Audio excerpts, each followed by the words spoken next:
Hey guys, welcome back to the channel. This is story about what if Naruto was attacked the 5 Kage Summit Part 1. Before I start, please do support for more amazing content and comments for Part 2. Do consider to subscribe my channel and share my video to your friends and check out the description as well. Let's start the video. 1 month. That's how long since Naruto had left on his training trip with the famous Jiraiya the Sannin. So far he hadn't learned anything useful from Jiraiya. Naruto had been expecting to learn a lot from him, but so far he had been disappointed. Though, it did give him a lot to think about his current self. Was he strong enough? Was he on his way to become the best ninja that he could be? Or was he just simply wasting his time? These were the thoughts that were crossing Naruto's mind as he and Jiraiya entered another village. Alright brat, work on your chakra control tonight while I check this city out, said Jiraiya while thinking, time to get more material for my next novel. But that's all I've been doing this entire month, protested Naruto. Isn't there anything else we can do? He asked. I'm your master and you're my student. Students are supposed to listen to their masters, countered Jiraiya. They're also supposed to teach stuff, thought Naruto. Budash, no buts. Now go find a training place until I return. With that, Jiraiya walked away, leaving Naruto all by himself. Stupid pervert. How did he even become so strong, thought Naruto as he walked on. At this rate, I'll never improve.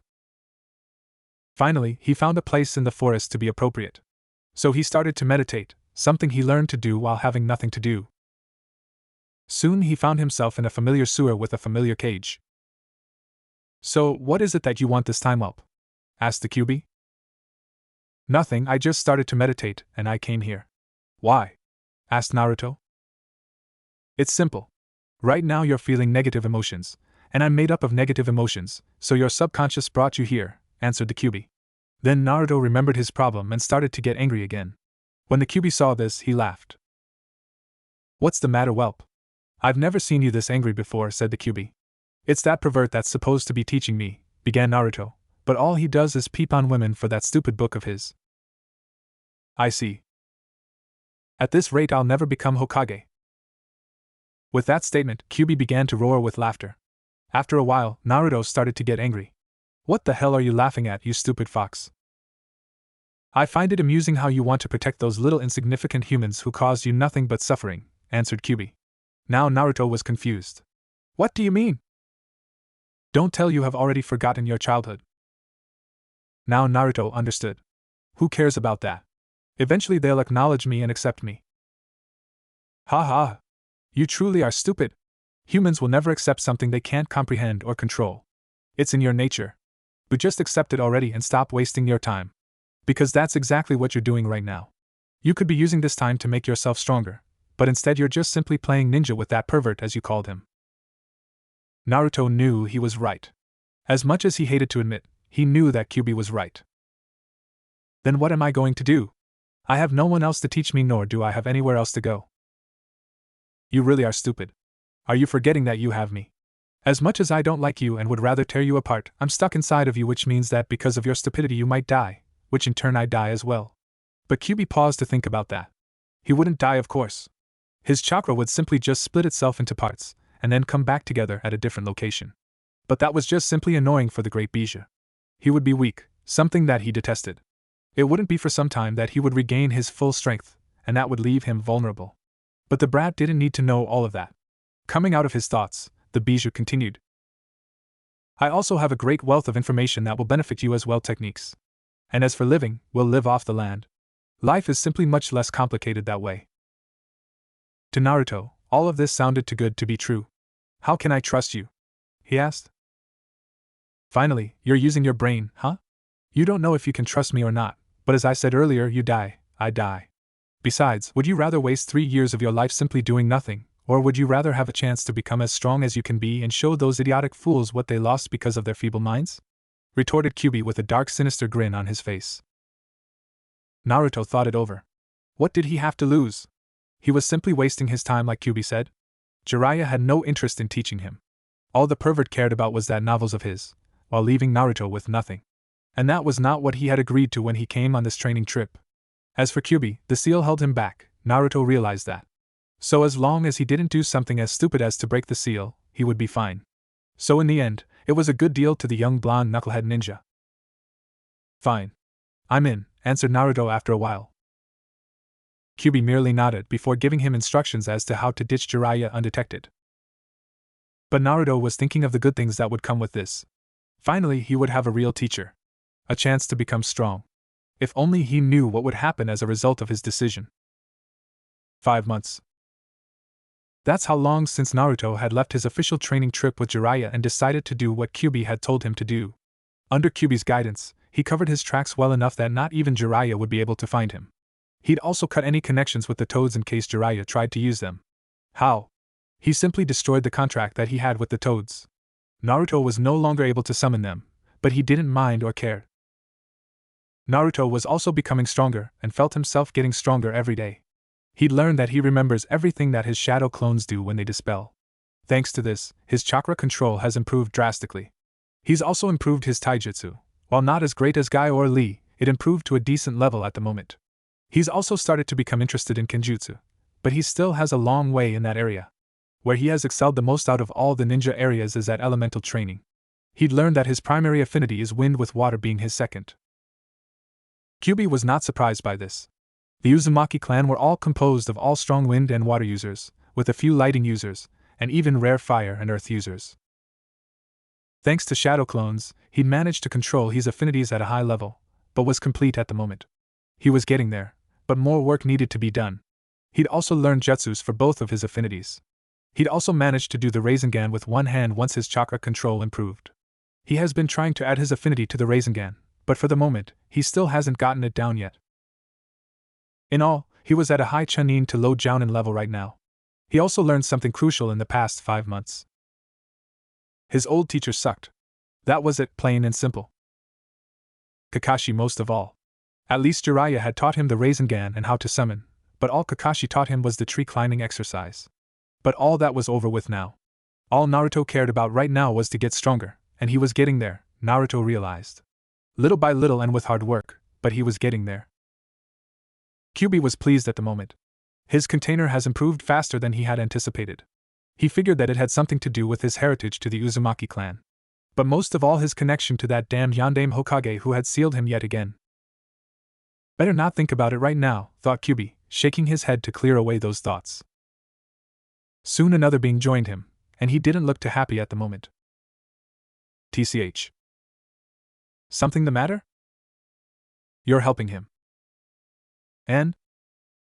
Never thought you would do it. Especially since he's the son of the second man you hate the most in this world. It's better this way. Soon that Madara will come back and try to capture me again. I preferred to be controlled by the brat rather than Madara. We both know that he's not strong enough to defeat you. Yet. Soon he will be. In time and with proper teaching, he can become strong enough to rival even Madara himself. He's also going to find out about you soon, you know. And? He can't get rid of me, no matter what he tries to do. Even if he defeats me, which is highly unlikely, his darkness within his heart will always remain, which means that I will always exist as a result. You have Konoha to thank for that. They're fools. Though I guess I should be grateful to them because, if they hadn't been the idiots that they are, I would never have been born in the first place. Indeed.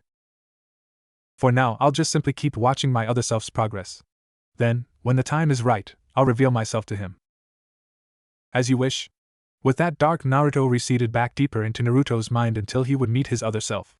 And Dark Naruto couldn't wait for that to happen. I'm so dead, thought Jiraiya. Where did that brat go? Indeed. It has been 5 months since Jiraiya lost Naruto. At first, he simply thought that the hyperactive blonde was just simply training, but after the 4th day of him not returning to the hotel where they had supposed to have had stayed in, or just simply not returning to the town itself, he went to look for him. But he found no trace of him. Who knew that the brat was so good at stealth?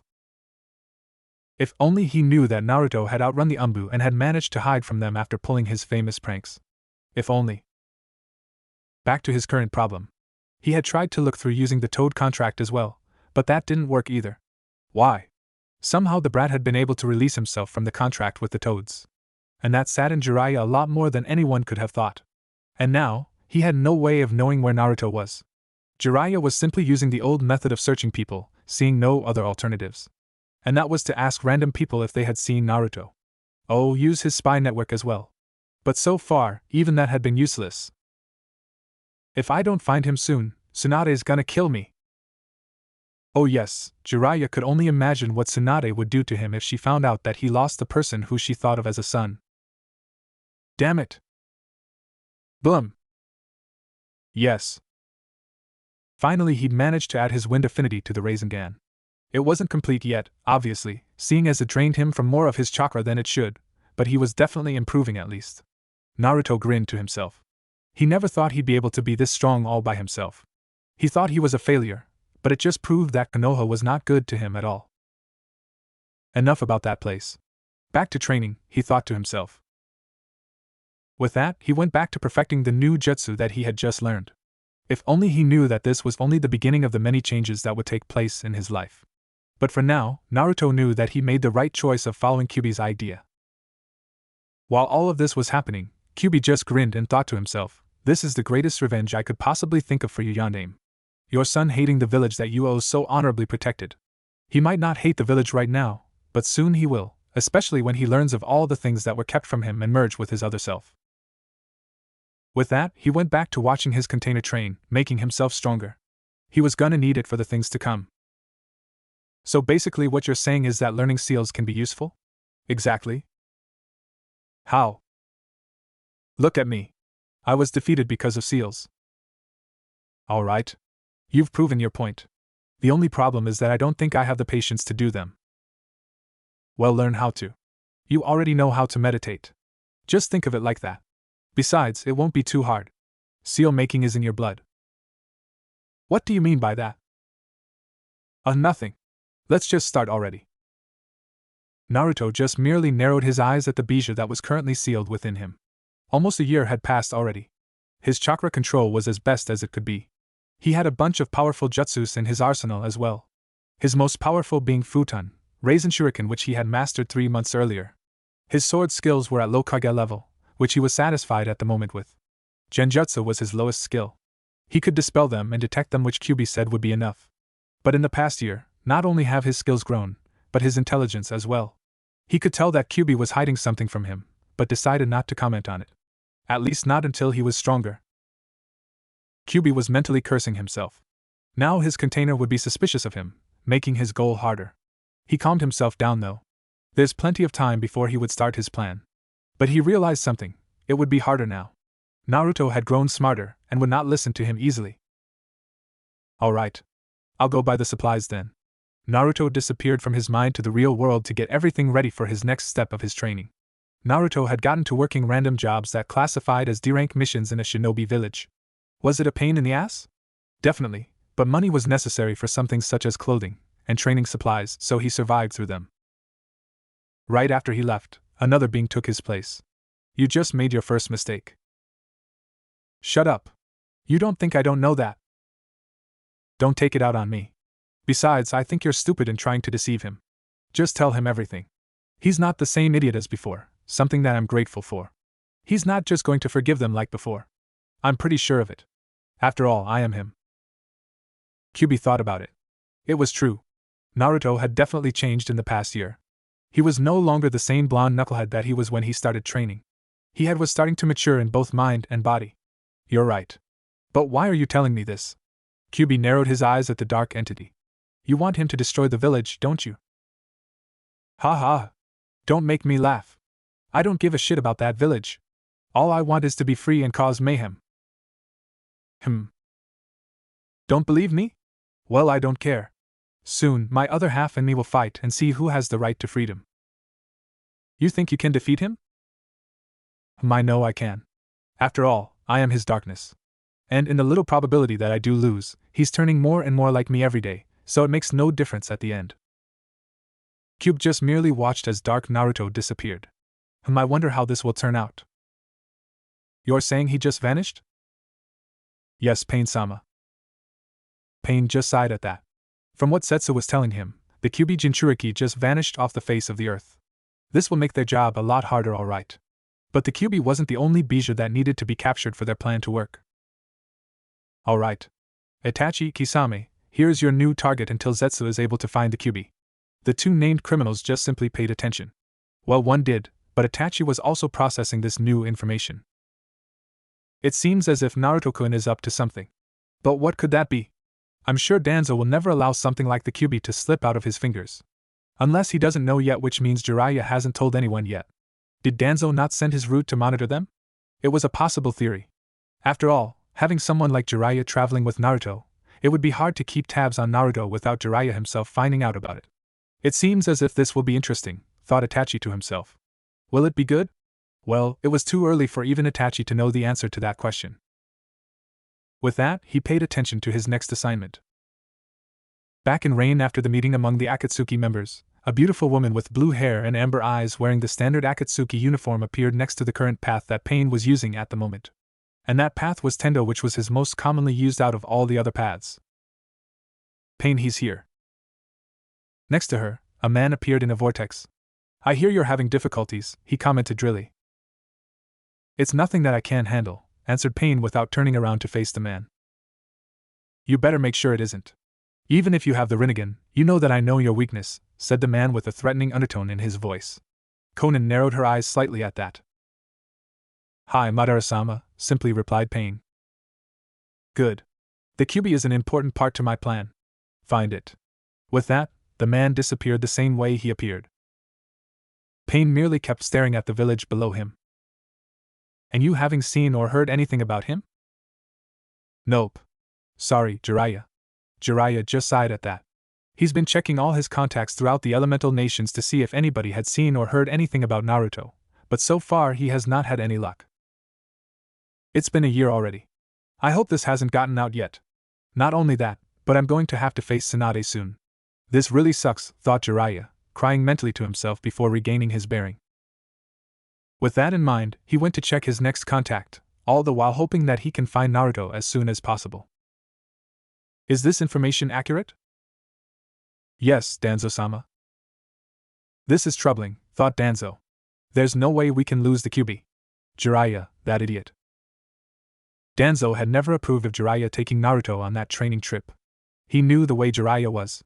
The man was simply too irresponsible unless the situation called for it. But he was even more pissed at Tsunade for agreeing to the trip in the first place. And now this happens. If only Sarutobi had let me train the boy, Konoha would have a powerful weapon within its ranks, thought Danzo bitterly to himself. Nothing he could do about it now, except to find the boy and bring him back to Konoha. With that in mind, he refocused his attention back to the Umbu gathered in front of him. Perfect. So, he issued his order. Root. Find me Uzumaki Naruto and bring him back to me. Orochimaru-sama. What is it, Kabuto? Kabuto joined his master as he watched Sasuke on top of a small hill train down below. It seems as if Naruto-kun has disappeared, answered Kabuto, readjusting his glasses. Orochimaru finally turned to look at his right-hand man. Akatsuki? He simply said. Kabuto shook his head at that. No. It seems as if he left Jiraiya when they were on their training trip all of a sudden. And apparently he can't find him, and neither can Akatsuki, further added Kabuto. Orochimaru just listened to all of this. After a while, he laughed as his long tongue came out of his mouth. It seems as if Naruto-kun is more skilled than I thought. If he can even evade my idiot of a teammate, praised Orochimaru. Well, sort of. Indeed. What are we going to do, Orochimaru-sama? Asked Kabuto. Nothing. This will keep Akatsuki busy while I train Sasuke-kun and get him ready for me to possess his body, answered Orochimaru with a wave of his hand. As you wish, Orochimaru-sama, replied Kabuto with a bow. With that, Kabuto left to his other duties. Orochimaru thought of the new development as he turned back to oversee Sasuke's training. Naruto was up to something, if only he knew what. Could the boy have found out what happened with his clan? No, that wasn't possible. No one knew of that, save himself and the mastermind behind Akatsuki. Everyone else that did was already dead. Never mind with that. Soon I'll have Sasuke-kun's body and his Sharingan. And when that happens, Konoha will burn to the ground, thought Orochimaru with glee. So this is the basics of seal making? That's right. Huh. This is easier than I thought it would be. Kyuubi just shook his head at that. He then thought back to what Dark Naruto told him. Now was the time to make his decision. Would he tell Naruto everything and hope he would hate his father afterwards? Or wait until later when it might be worse, when the brat was already getting suspicious of him? A tough choice indeed. What to do? After a while, he made his decision. Naruto. The blonde looked up from his current seal that he was working on when his name was called. Of course it was just one of the basic ones, but you had to start somewhere. Kyubi looked at his young container straight in the eyes. It's time you knew of your heritage. My heritage? Naruto asked in wonder. This was the question he had always asked himself. Who were his parents? Did they abandon him? Where did he come from? The Sandaime always said he never knew. Now, though, Naruto was starting to believe he was lying. No, he was definitely lying. After all, he was the Hokage. He knew everything that happened in the village, well, legal matters at least. Knowing who his parents were was a simple matter compared to some other things.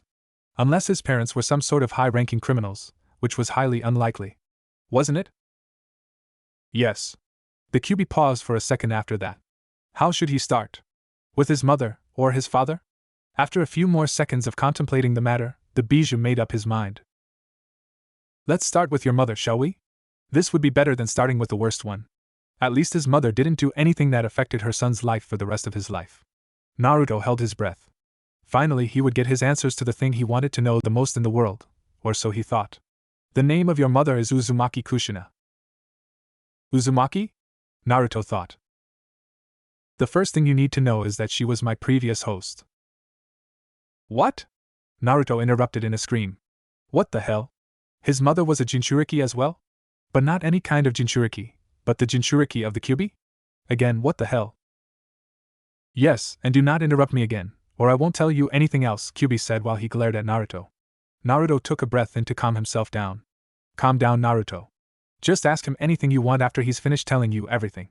This was way too important for him to just simply not get any answers because of his impatience. When Kyubi saw that his container had calmed down, he began again. As I was saying, your mother was my previous container. You see, she had special chakra that could hold back my own perfectly. That's the reason why she was brought to Konoha in the first place from her home, which is by default your home as well. The place where the Uzumaki clan is from, Whirlpool. Naruto's head was spinning at the moment with just this little bit of information. Uzumaki clan? He had a clan? He had always thought he was from some civilian family, and that the Yondaime Hokage had only picked him because he just happened to be born in the day that Kyubi attacked the village. But it would seem that he was wrong all along.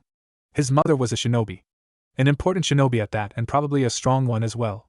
And she also came from an important and powerful clan as well. If only he knew that this was just the beginning of the things that he was going to learn. Suddenly, Kyubi began to chuckle. It's kinda of ironic that so far, all of my containers have been Uzumaki's. At Naruto's confused expression, he elaborated some more. My first container was Uzumaki Mido, the wife of the Shodaime Hokage. Naruto's eyes widened at that yet again. All of Kyubi's containers were Uzumaki's. To him, his clan was beginning to seem more important the more he learned about things, and this was just simply one aspect of things. Anyway, the Uzumakis were an extremely powerful clan. Way I told you that seal making was in your blood, it was because they were extremely powerful seal makers, which was their main skill. You learning so quickly is proof enough of that. They were also powerful water and wind users, very skilled sword users, and had very high stamina. Naruto was amazed at all of this, but who wouldn't be? His clan was amazing. It would seem that Sasuke wasn't the only one who came from a powerful clan after all. The Uzumakis are also descendants from the Senju clan. Another reason added to the list right there, even though Naruto would admit that he didn't know too much about the Senju clan except for the fact that they created Konoha. They split up from the Senju because they were tired of the fighting between the Senju and the Uchiha. The Senju and the Uchiha have always had a rivalry between each other. I don't know why they did, and I really don't care about it either. Kyubi lied when he said that. Of course he knew that it was because that they were the descendants of the two sons of the Sage of Six Paths who hated each other after the Sage of Six Paths died, while the older son did anyways. The younger one simply defended himself. But that would be saved for a later date. Basically, they split up from the Senju to get away from all the fighting and settled in an island, which they named Whirlpool or Yuzu. With the help of seals, they were able to form a complicated defense of whirlpools, and several defensive barriers which no one could get in unnoticed. They also became like the middle way between the Senju and the Uchiha. After a while, hidden villages began to form as you know them today. Afterwards, the legendary battle between Madara and Hashirama took place in the place you call the Valley of the End, in which Madara summoned me and used me as his ultimate weapon against Hashirama to defeat him. Naruto noticed that Kyubi said that with anger in his voice. No, it was more intense than anger. It was hatred. It would seem that he did not like being used like that. But who would? Of course, Madara lost, continued Kyubi, and he was killed, or so everyone believes. But that's off track. You see, the reason why Hashirama won was because Mito interfered in their fight and was able to seal me inside herself, and she hence became the first Jinchuriki of me in history of the shinobi world. Time passed, and she aged like anyone else. So a new host was needed to keep me in bay. As soon as she died, I would simply be freed once more to cause more mayhem. Kyubi chuckled darkly at that for a moment, before continuing. But that's where your mother comes into all of this. She was transferred to Konoha at a young age, and I'm sure you can guess why. Mito died shortly after that, and your mother became the new Jinchuriki. But before going any further, there's something that you should know that happened. Suddenly Kyubi became even more serious. Naruto paid extra attention to this if that was possible at all. Simply knowing all that he was important itself, but he knew that the next thing would be even more important than everything else so far. Kyubi paused for a few more seconds, before saying the something that changed the course of destiny forever. Konoha betrayed the Uzumakis. Shizen, please tell me that this is not true, and that it's just simply some sick joke. I'm afraid not, Tsunade-sama. I'm gonna kill Jiraiya then. Apparently, Tsunade had just learned of Naruto's disappearance. And she was pissed. No, beyond pissed. How could Jiraiya lose track of Naruto? More importantly, why would Naruto leave in the first place? It simply made no damn sense at all. Right. Where is Jiraiya?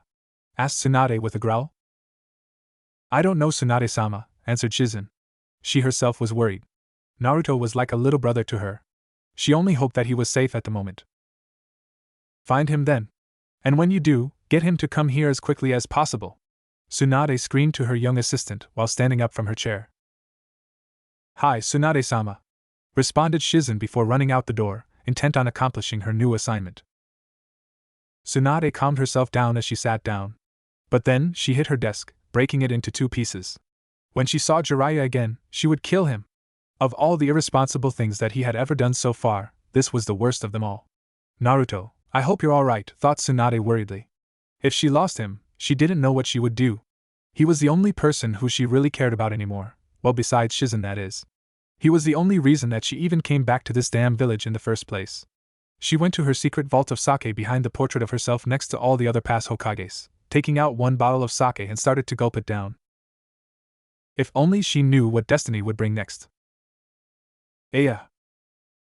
That was the scream of one Root Umbu as he was stabbed from behind and fell to the ground dead. Where is he? Screamed another one as he looked around, trying to spot the assaulter. I don't know, was the reply of another one as he was looking around as well. Suddenly the figure appeared behind the Umbu, a sword in hand. You will die for what you have done, stated the figure emotionlessly. Ayaha! What? Naruto said in a whisper. He didn't scream like the last time, something that Kyubi was sure he would do. It would seem that it affected him more than he thought. He could feel the darkness growing in Naruto's heart after having learned the latest information. But he didn't know whether that was a good thing or a bad one. Yes. You see, the Uzumakis were growing stronger, too strong in fact, something that the other nations didn't like, especially Kumo, Iwa, and Kiri. So, they combined their forces and attacked Whirlpool. The clan was wiped out, but not before they brought about half of their forces down with them as well. Your mother was lucky, brat. It had only been a few days after she had left that the attack on Yuzu had begun. If she had been, she would have most likely been killed as well. But how did Konoha betray the Uzumakis, you ask? That's simple. They were in an alliance with Yuzu in which they would help each other if one was attacked in their own territory, and by an enemy more powerful. The Uzumakis kept their part of the bargain the whole time. However, Konoha did not. Your mother never knew any of this because she was still too young, but if she had, she would have never had been so loyal to Konoha as she was. They lied to her whole life, and were lying to you as well. Naruto listened to everything. He couldn't believe all of this. All the time he had been fighting for a village that had betrayed his own clan. And his mother as well. He clenched his fists. They would pay. Konoha would definitely pay. He'd make sure of it, even if it was the last thing he did. Suddenly there was a chuckle. It would seem as if it's my turn now. Kyubi just sighed at the familiar voice. It would seem as if this would be a problem. Who said that? Asked Naruto as he looked around. That would be me. Next thing Naruto knew, another him appeared. Except it wasn't completely him. This him had ruby eyes just like the Kyubi, and looked darker than himself. Who are you? Simple. I'm you. What? That's impossible. I'm the only me. Let me rephrase that. I'm your darkness. My darkness? Yes. Where do you think all your anger went? All your dark thoughts about revenge on that damn village? Do you think that they simply disappeared? Well, they didn't. They all came together and gave birth to me. Your evil self, your darkness. Basically anything dark about yourself. Naruto was speechless at that which was happening a lot today. So this is where all his negative emotions went to. Sometimes he had wondered why he had never truly felt anything dark about Konoha for everything that they had done to him during his childhood. He just received his answer. It would seem as if your darkness is growing. Learning about or I should say, our heritage seems to be making you regret everything that you ever believed in, am I right? Yes, simply muttered Naruto. What are you doing here? Isn't it obvious? I'm here to tell him who our father is. Naruto's head popped up that. That's right. He still didn't know who his father was. Kyuubi just looked at Dark Naruto with curiosity. Why? Because I want to personally see his reaction, retorted the dark entity. Naruto's curiosity rose up once more, his anger at Konoha forgotten at the moment. You see, my other self, our dear father is the same person who caused you to have your fucked up childhood, who caused you to have your miserable life, your greatest pain in this world. Uzumaki Naruto, our father is none other than Namake's Minato, the Yondaime Hokage. Thump. That was the sound that was made as the lifeless body of the root Umbu fell on the ground. It wasn't the only one either. In fact, the whole clearing was filled with dead root Umbu bodies. The only other living person was a person whose entire body was covered by a black cloak. You really couldn't see anything else about the person, except for the sword he or she was currently holding in his or her hand. Imbeciles, muttered the figure. You could tell from the voice that it was a female. Danzo, you piece of shit.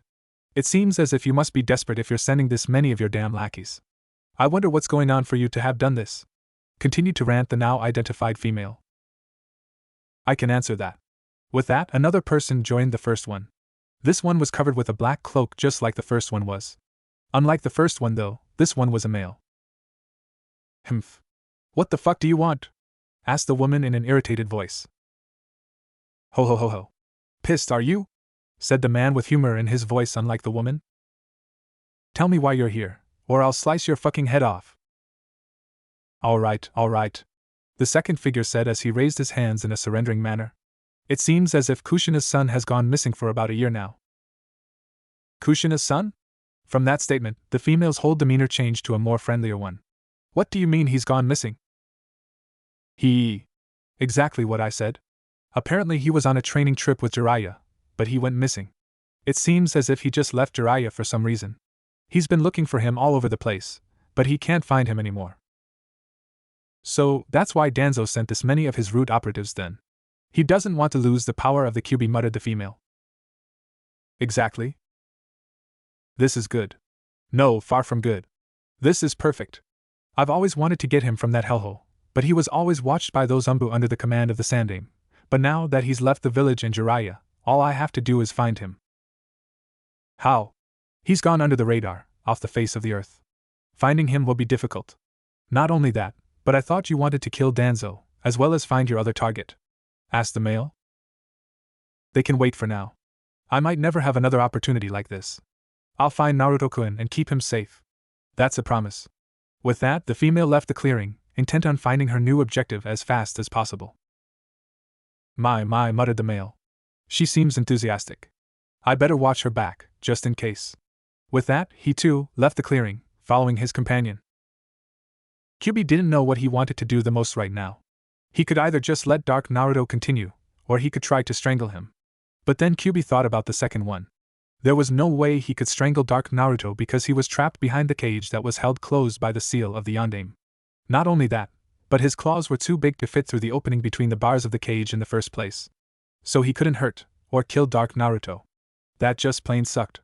If he ever met the Yondaime again in the afterlife, if he ever died that is, he would tear him to pieces for making him unable to kill someone when he wanted to. But enough about that. Let's get back to the conversation. What? Naruto said at a loss of words. You heard me. Your father is none other than Namake's Minato, the Yondaime Hokage, or the man who made your life a living hell.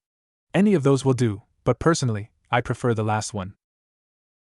Naruto didn't know what to say to that.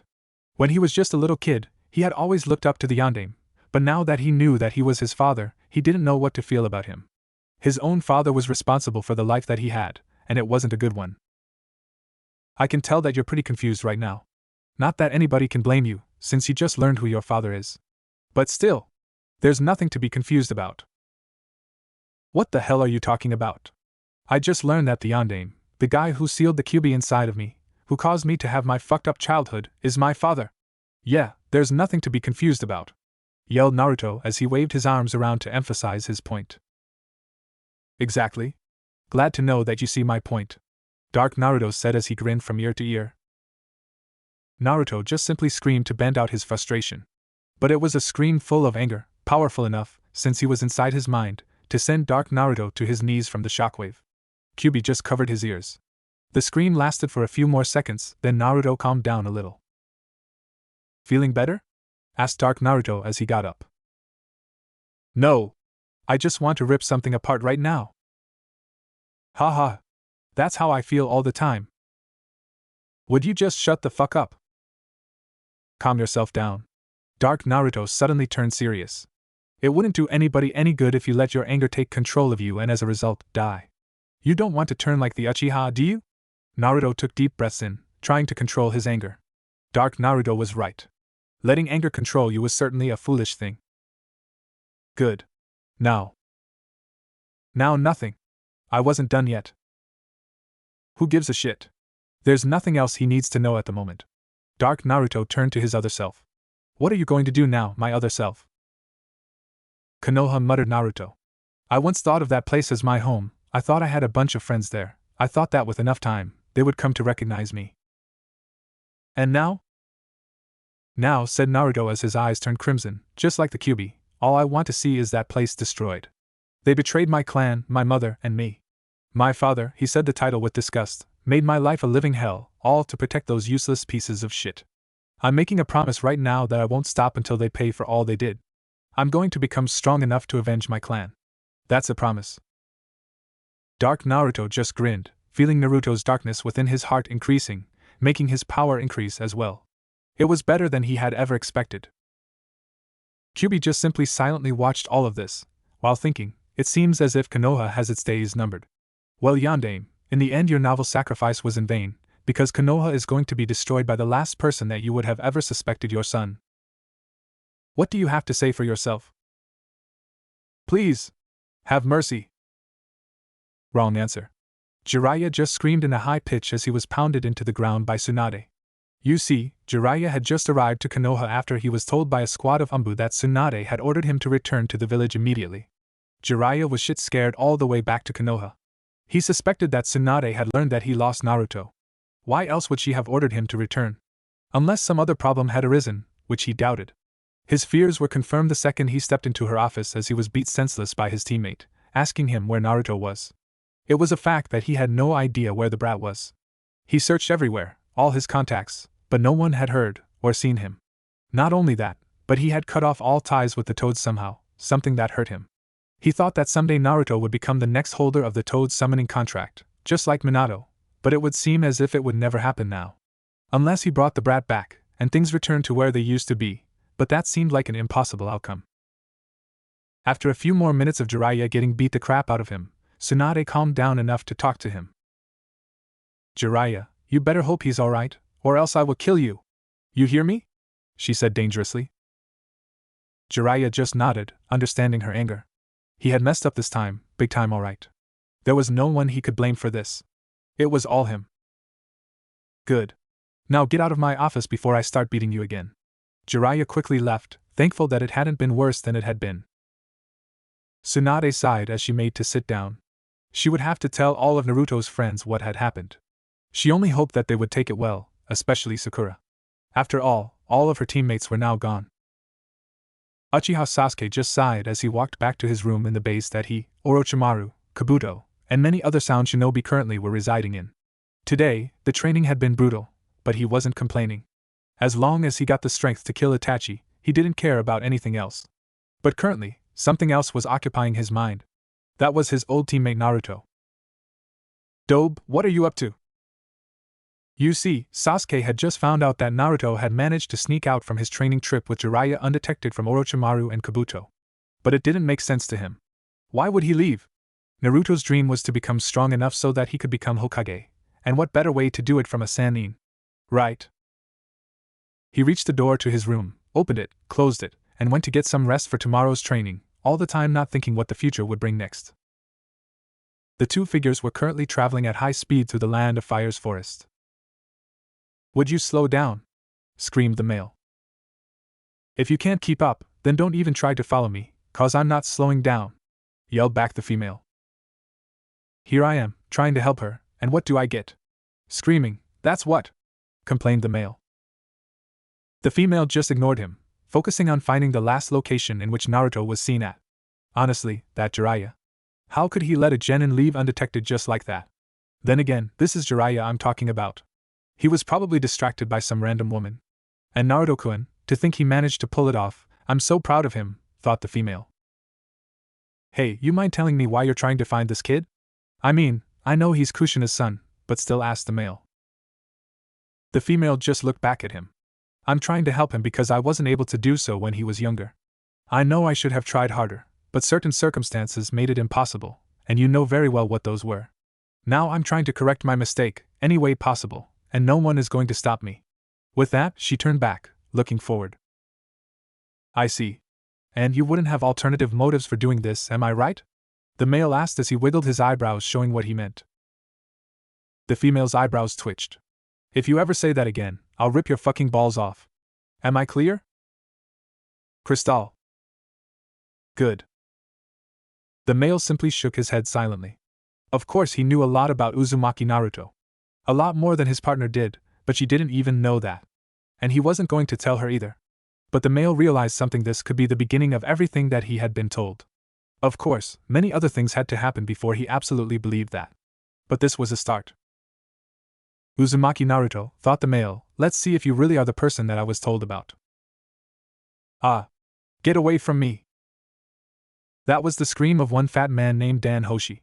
Hoshi was one of the most wanted men of the elemental nations for kidnapping women and selling them into slavery in his corporation.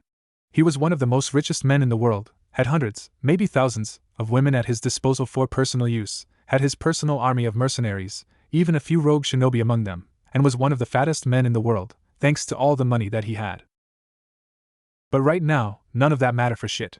You see, it was one of the regular nights for Hoshi go to one of the clubs that he owned, have a couple of drinks with associates and friends, find a good woman from his selection, and finish the day off with an awesome night. But all that went down the drain when suddenly somebody, he didn't know who, caused the figure was hidden in a black cloak, started massacring everybody in the club. Even all the men that he called, hundreds, all killed in minutes. Never in his life had he ever been more afraid than at this moment. He stopped running down the alley when he reached a dead end. No! Not now, please! He pleaded to himself. Suddenly, someone appeared right behind him. Said the figure, you really run fast for someone with your weight. From the deep voice, it was a man. Please! Don't kill me! I'll double, no triple, whatever you were paid. You think I'm doing this for money? Asked the man with a scoff. Then I'll give you anything that you want. Land, power, women. I have plenty of those, said Hoshi with desperation in his voice. You're a fool. People like you make me sick. Disgust was clear in his tone. He took out a sword hidden within his cloak. No! Please! His plea went unanswered as the figure brought the sword down and sliced his head off with precision. The head fell down and rolled towards the figure's feet. He merely looked at it, icy blue eyes staring at the head, and then he kicked it towards the dead body in the ground. Idiot. People like him are simply completely useless, muttered the figure. Indeed. Humans like him are pitiful and weak. Nice work though. Burn the body and let's take the head to collect the bounty. As I said, I didn't do this just for the money. Now there's one less person women have to worry about, and one less useless moron that needs to be fed. Whatever, brat. Naruto just picked up the head and put it inside one of the bags that he carried thanks to storage scrolls, and then he burned the body with a quick fire jutsu. Another bounty. This one is going to be big, don't you think? Yeah, even if I don't need the money. Indeed, Naruto had become a mercenary/bounty hunter about 3 months ago. Thanks to all the bounties that he had acquired, he had millions in his personal account. This served a couple of purposes. One, it helped him get used to killing, 2 a little extra practice in his stealth abilities, and 3 it helped him to be on the move faster. About 5 months ago, he noticed that someone was following him. He didn't know who, and he didn't want to find out either. This was the shinobi world after all. He was now 15 years old, almost 16. He was taller now, something he was grateful for, standing at about 6 feet 3 inches. His voice had also deepened, another thing that he was grateful for. He was now an S-rank shinobi. His training was almost complete, just a couple of things were left, like a summoning. Having discarded the Toad contract, he was now in need of one. Having a summoning would definitely him as a support.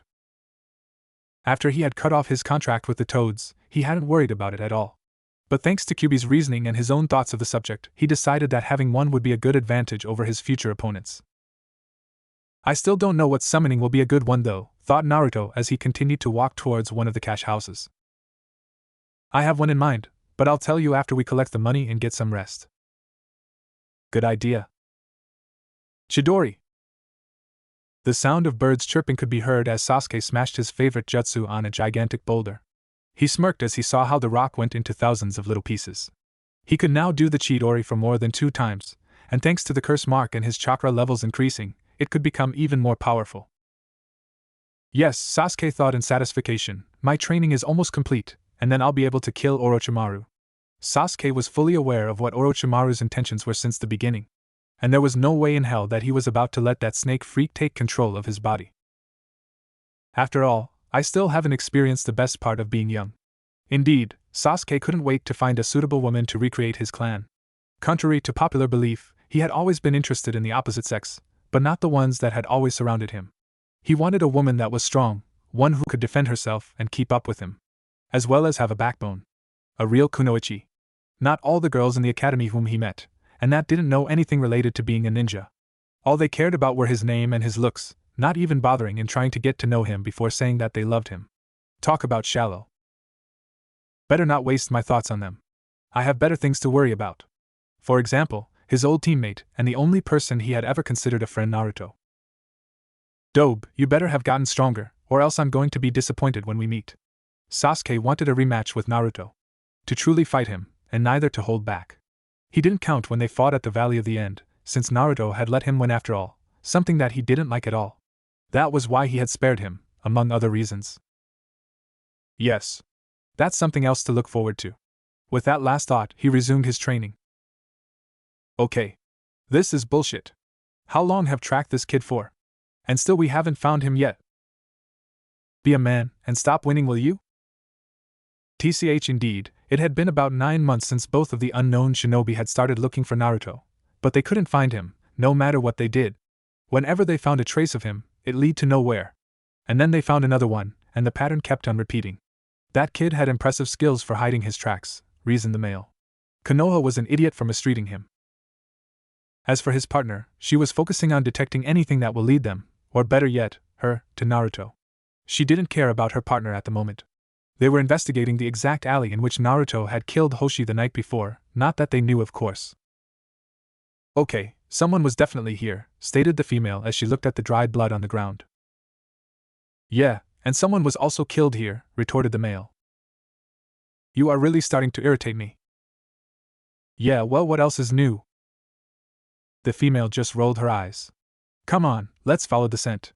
With that, they moved on, street from street, and then out to the outskirts of the village until they came into a building that they both recognized instantly, and it also surprised them both greatly. One of those cash houses, where bounties are collected, stated the male with surprise present in his voice. Yeah, the female didn't say anything else, but her mind was working overtime. If he was here, it could only mean one thing: he was collecting a bounty. Which means that he's become a bounty hunter, and the blood we saw earlier in that alley was of his last target. Interesting. I would never have thought that you had it in you, Naruto-kun. Once again, you amaze me. With that in mind, she moved toward the building, and her companion had no choice but to follow her. Heh. I would never have thought that that kid could kill in cold blood. I wonder what else has changed, muttered the male, coming to the same conclusion as his partner as to why they were here. It seems as if he's finally growing up, responded the female. Maybe, muttered the male, although he had to agree. The two of them reached the door, and the female knocked on the door, and some creepy guy with one eye opened it halfway. Can I help you? He said in a hard voice. Yes, we're looking for someone. We believe he came this way. Can you help us identify him? Said the female in a cheerful voice. No. Now leave. With that, the man slammed the door, leaving an irritated woman on the other side. Ha ha ha ha ha. It seems you lost your feminism. It would seem as if age is catching up to you. That's it. With that comment from her partner, the female kicked the door open, finding a shocked man on the other side. But that wasn't the only thing. It would seem as if he was about to have intercourse with a young lady about 16 years old. The male whistled. Heh. Now we know why he was so hasty. I take back my comment about you being old. The female didn't pay attention to him. Rather, she suddenly appeared on the other side of the room with the man on her hold, choking him, her sword pointed at what made him a man. Now that wasn't very nice, was it? Didn't your mother ever tell you that it's not nice to slam doors at women when they want something? Her companion was laughing his head off in the background. Now, if you don't want to lose your friend, I suggest you tell us who we're looking for. TCH, fine. I'll tell you what you want. Just promise to leave afterwards, agreed the old man, reluctantly, seeing no other way to save his precious jewel. Now we're talking. Sakura couldn't believe what had happened in the last 2 years. They were gone. Her teammates, both of them, were gone. Why? That was the only thing that she could ask herself. Why would they leave her behind? Especially Naruto. He was the most surprising of the two. Wasn't it his dream to become Hokage? He couldn't do that if he was out there, doing whatever it was that he was doing, and not here in the village. And Sasuke. She kind of understood why he left. Revenge. To get strong enough to defeat his brother to avenge his clan. But that didn't mean that she liked it. Even after she told him that she loved him, he still left. It would seem as if he didn't feel the same way she felt. And that really hurt her. Deep. But she would worry about her personal feelings later. For now, all that mattered to her was to get her teammates back. That was the reason why she was training with Tsunade. To get stronger so she could catch up to her teammates and get them back, no matter what. That was her mission at the moment, and she would complete it, so that everything could be back to normal, and Team 7 would be reunited. For things to return to how they were before Orochimaru ever came into the picture. If only she knew that nothing could ever be back to normal. If only. Uchiha Itachi. The youngest shinobi to have ever become an Umbu captain. The single man who killed his entire clan in one night, including his parents. The most powerful Uchiha at the moment. He could not believe what he was hearing. Are you sure about this, Zetsu? Yes, Pain-sama. The Kyuubi Jinchuriki has become more powerful than we had ever anticipated. He could probably rival Itachi. Said named individual just kept silent, but not his partner. That's simply not possible. We met the brat 2 years ago. He was pathetic. There's no way he could be as strong as you say he is, stated Kisame with a scoff. Are you doubting my skills? Asked Zetsu dangerously. What if I am? There's nothing you can do about it. After all, I'm stronger than you, said Kisame with arrogance. Enough! Screamed Pain. Kisame, do not doubt Zetsu. His skills in tracking and spying are the best in all of Akatsuki. If he says he's sure, then it must be. You met the Kyuubi Jinchuriki 2 years ago, and that's enough time for an individual to become powerful if he or she has the necessary motivation. Believe me, I know. Kisame decided to not say anything else in the matter. After all, he knew Pain was stronger than him, and could kill him if he ever wanted to. He might love a battle, but even he knew when it wasn't smart to take place in one. What are we going to do? Asked Sasori within his favorite puppet. Yes, this could prove to be troublesome, added Kakuzu. As much as he hated to admit it, he recognized skill when he saw or heard of it. It was one of the things that had kept alive this whole time. And unlike Kisame, he believed on what Zetsu told them. Who cares? I'll just make him a sacrifice, said Haiden enthusiastically. Deidara decided not to say anything at all. While this is not welcome news, the plan still remains unchanged. We will continue to hunt the Jinchuriki soon. So get whatever you need to be done. Is that clear? Stated Pain to all the members of the Akatsuki. Hi. Good. Dismissed. Itachi opened his eyes as he returned his consciousness back to his real body. Fucking Zetsu, muttered Kisame. Itachi paid him no mind. He was currently thinking on what to do now. How? First you leave, and the next thing I know you become powerful enough that you can rival me. You are full of surprises, Naruto-kun. So this contract is really powerful? Yes, it is. Currently Naruto was in his mind discussing what summoning contract he should get. And Kyuubi really had a good one in mind. Dragons, muttered Naruto. The dragon summoning contract. The most powerful summonings out there. No one had ever been able to obtain in thousands of years, or so the rumors went. It was rumored that the last summoner for them was at the time of the Sage of Six Paths. No one knew what the test was to be able to be a summoner for them, because all the hopeful souls that went to try to be the new summoner never returned. Talk about a mystery. Why use summons? Just blow everything up. No. There might come a time when I'll probably need them. It would be better to be prepared, retorted Naruto. Heh. You're finally using your brain and thinking ahead, huh? I gotta say, I'm impressed. But you'll have to be careful. We don't know what kind of test they're gonna give you. He said the last part seriously, and Naruto had to agree with him. He'll have to be careful. He couldn't just rush in, or it'll probably be the end of him. Alright then, Kyuubi. Where's the contract located? Kyuubi grinned to himself. This would be the last test before he could decide whether Naruto was worthy or not. I hate walking. Don't you do anything else besides whine? Don't you do anything else besides bitch? Seriously, you need to get laid. It will relieve you of all your stress. Do you want me to cut your balls off? The male just shrank back. That's what I thought. Crazy bitch. What was that? Nothing. The unusual duo just continued walking down the road, something the male could not stand. Why aren't we tree hopping? I mean, we can do that. If we do, it'll alert him that we're coming. I think that he already knows that. Yeah, he probably does. But we'll catch him at some point. I know. How? The female grinned to herself. Call it a woman's intuition. Naruto could not believe what his eyes were seeing. That was one huge mountain. Just why did things always have to be so difficult? No one could make anything simple nowadays. This is it, brat. Good luck. One final advice, don't die. Oh, and if you fight a female dragon, try to feel her up, it might help. Naruto just shook his head as Dark Naruto laughed within his mind. He could never get used to his weird humor. Naruto cleared his head of all distracting thoughts, took a breath in, and made his way to the mountain. This is it. Wait a second. What is it? The Kyuubi narrowed his eyes. Why are you being helpful? I thought you wanted to fight Naruto so that you could beat him, take over his body and be free. I did, and I still want to be free. But for the moment I'm pleased. What do you mean by that? Dark Naruto sighed. Just look at him. He's not being the idiot that he once was. He's actually strong now, and best of all, he's letting his darkness out. So, you see, Kyuubi, I have no complaints, for the moment at least. So, if he were to go back to the way he was, then I would fight him, and take over this body to be used better. You're catching up. So, as of right now, you're not going to fight him? Nope. Again, I have no reason to. If I were to have one, though. I see. Are you satisfied with this?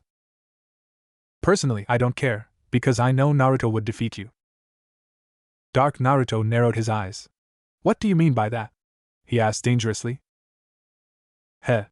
We both know he's too stubborn to be defeated and to allow someone else to take over his body. That part of him hasn't changed, and I don't think it'll ever change. Dark Naruto laughed. But it wasn't an ordinary laugh. It was a laugh that could make the ordinary person shit himself. Kyuubi just kept silent. After a while, the laugh died down. You're right about that, Kyuubi. Once he puts something in his mind, it's nearly impossible to get it out of his mind. But again, I'm not going to fight him yet. Now let's see how he does with his tests, shall we? You have got to be joking with me. I'm afraid I'm not. But Reikage-sama. No buts. This is an order. Niyujuto, the sexy blonde Jinchuriki of the two-tailed cat, sighed. But why do I have to go with them? She pointed at the team standing to the side. This particular team was the famous team of Killer Bee, which consisted of the Busta and another sexy blonde by the name of Samui. Her were on par to that of the legendary Tsunade, an impressive feat. She was also the calmest person on the team, and by far the most normal person. Next was a dark-skinned girl who had no bust but still sexy in a way by the name of Karui. She was the one who had the most temper in the team. After her was another dark-skinned person, but he was a male. He had white hair and kinda spiky, though not that much. He was a person who took everything into account, which resulted in him getting almost impossible outcomes, which in return resulted him getting hit by Karui. His name is Oma. And the last person is Killer Bee himself, not paying attention to anything around him. Instead, he was writing something in his little book that he always carried with him that contained all of his rap. And I'm ashamed to say this, but I can't rap for shit. Really, even if my life depended on it, I would still suck. So I'm gonna have to make B talk normally. Yujito really didn't have a problem with Samui, since she was normal, and she could actually have a regular conversation with her, but the rest. You get the idea? The Raikage or A sighed. I understand where you're coming from. Ignoring the cry of outrage from Karui, he continued. But they're the best team in all of Kumo. It would be better if someone you knew had your back, since, even if you don't want to admit it, you're actually friends with them. Whoever managed to get inside our country halfway undetected must not be dealt with lightly. Again, Yujito sighed. I understand. I nodded. Good. Now here are the details. This is gonna suck, was the thought of Yujito. If only she knew how much this mission would change her life. What do you mean they're all dead? Screamed Danzo. Exactly that, sir. All 3 squads were killed with extreme precision, said one rude Umbu. Danzo leaned back in his chair, frustrated. Who did it? Was it Uzumaki Naruto? The Umbu shook his head. We don't know. Well then, find out. Hi. With that, the Umbu left. Danzo tried to calm himself down. It wasn't easy, considering the fact that he lost 3 squads of 8 like that when he didn't have that many subordinates thanks to Sarutobi canceling his program. Who could have done this, thought Danzo. Who indeed? How long? Asked a raspy voice. Just a day left, Orochimaru-sama. You have been putting the soul transfer off for too long, answered Kabuto. Kukukukuku. That's because I want Sasuke-kun to be as ready as he can be when I take over his body. After that he started coughing up blood. Kabuto ran to his master's side, checking his vitals. I'll go get you your medicine. With that he ran out of the room, to his lab where he kept his medicine. It doesn't matter anymore, he thought. All I can do is lessen the pain. He's gonna have to transfer bodies today. I wonder how Sasuke-kun will take the news. Back in Orochimaru's room, he was laughing even though he kept coughing up blood. As soon as I have Sasuke-kun's body, Itachi and Madara won't stand a chance against me. Hell, not even the Akatsuki combined will. Kukukukukuku. As his train of thought finished, he sensed something outside his door, which happened to be a sword made out of lighting. He brought his hands up for defense, wincing when the sword made contact. The nature of this chakra, but I have never seen this type of chakra form, thought Orochimaru. Who's there? He barely asked due to the amount of pain he was going through, not only from the lighting sword, but from the body that he currently residing in because it was rejecting him. The door was sliced and shattered. And there, in all his glory, stood Uchiha Sasuke. This is not right. KKKIBB-kun, PPSET tried to calm D down. Hinata is right, Kiba.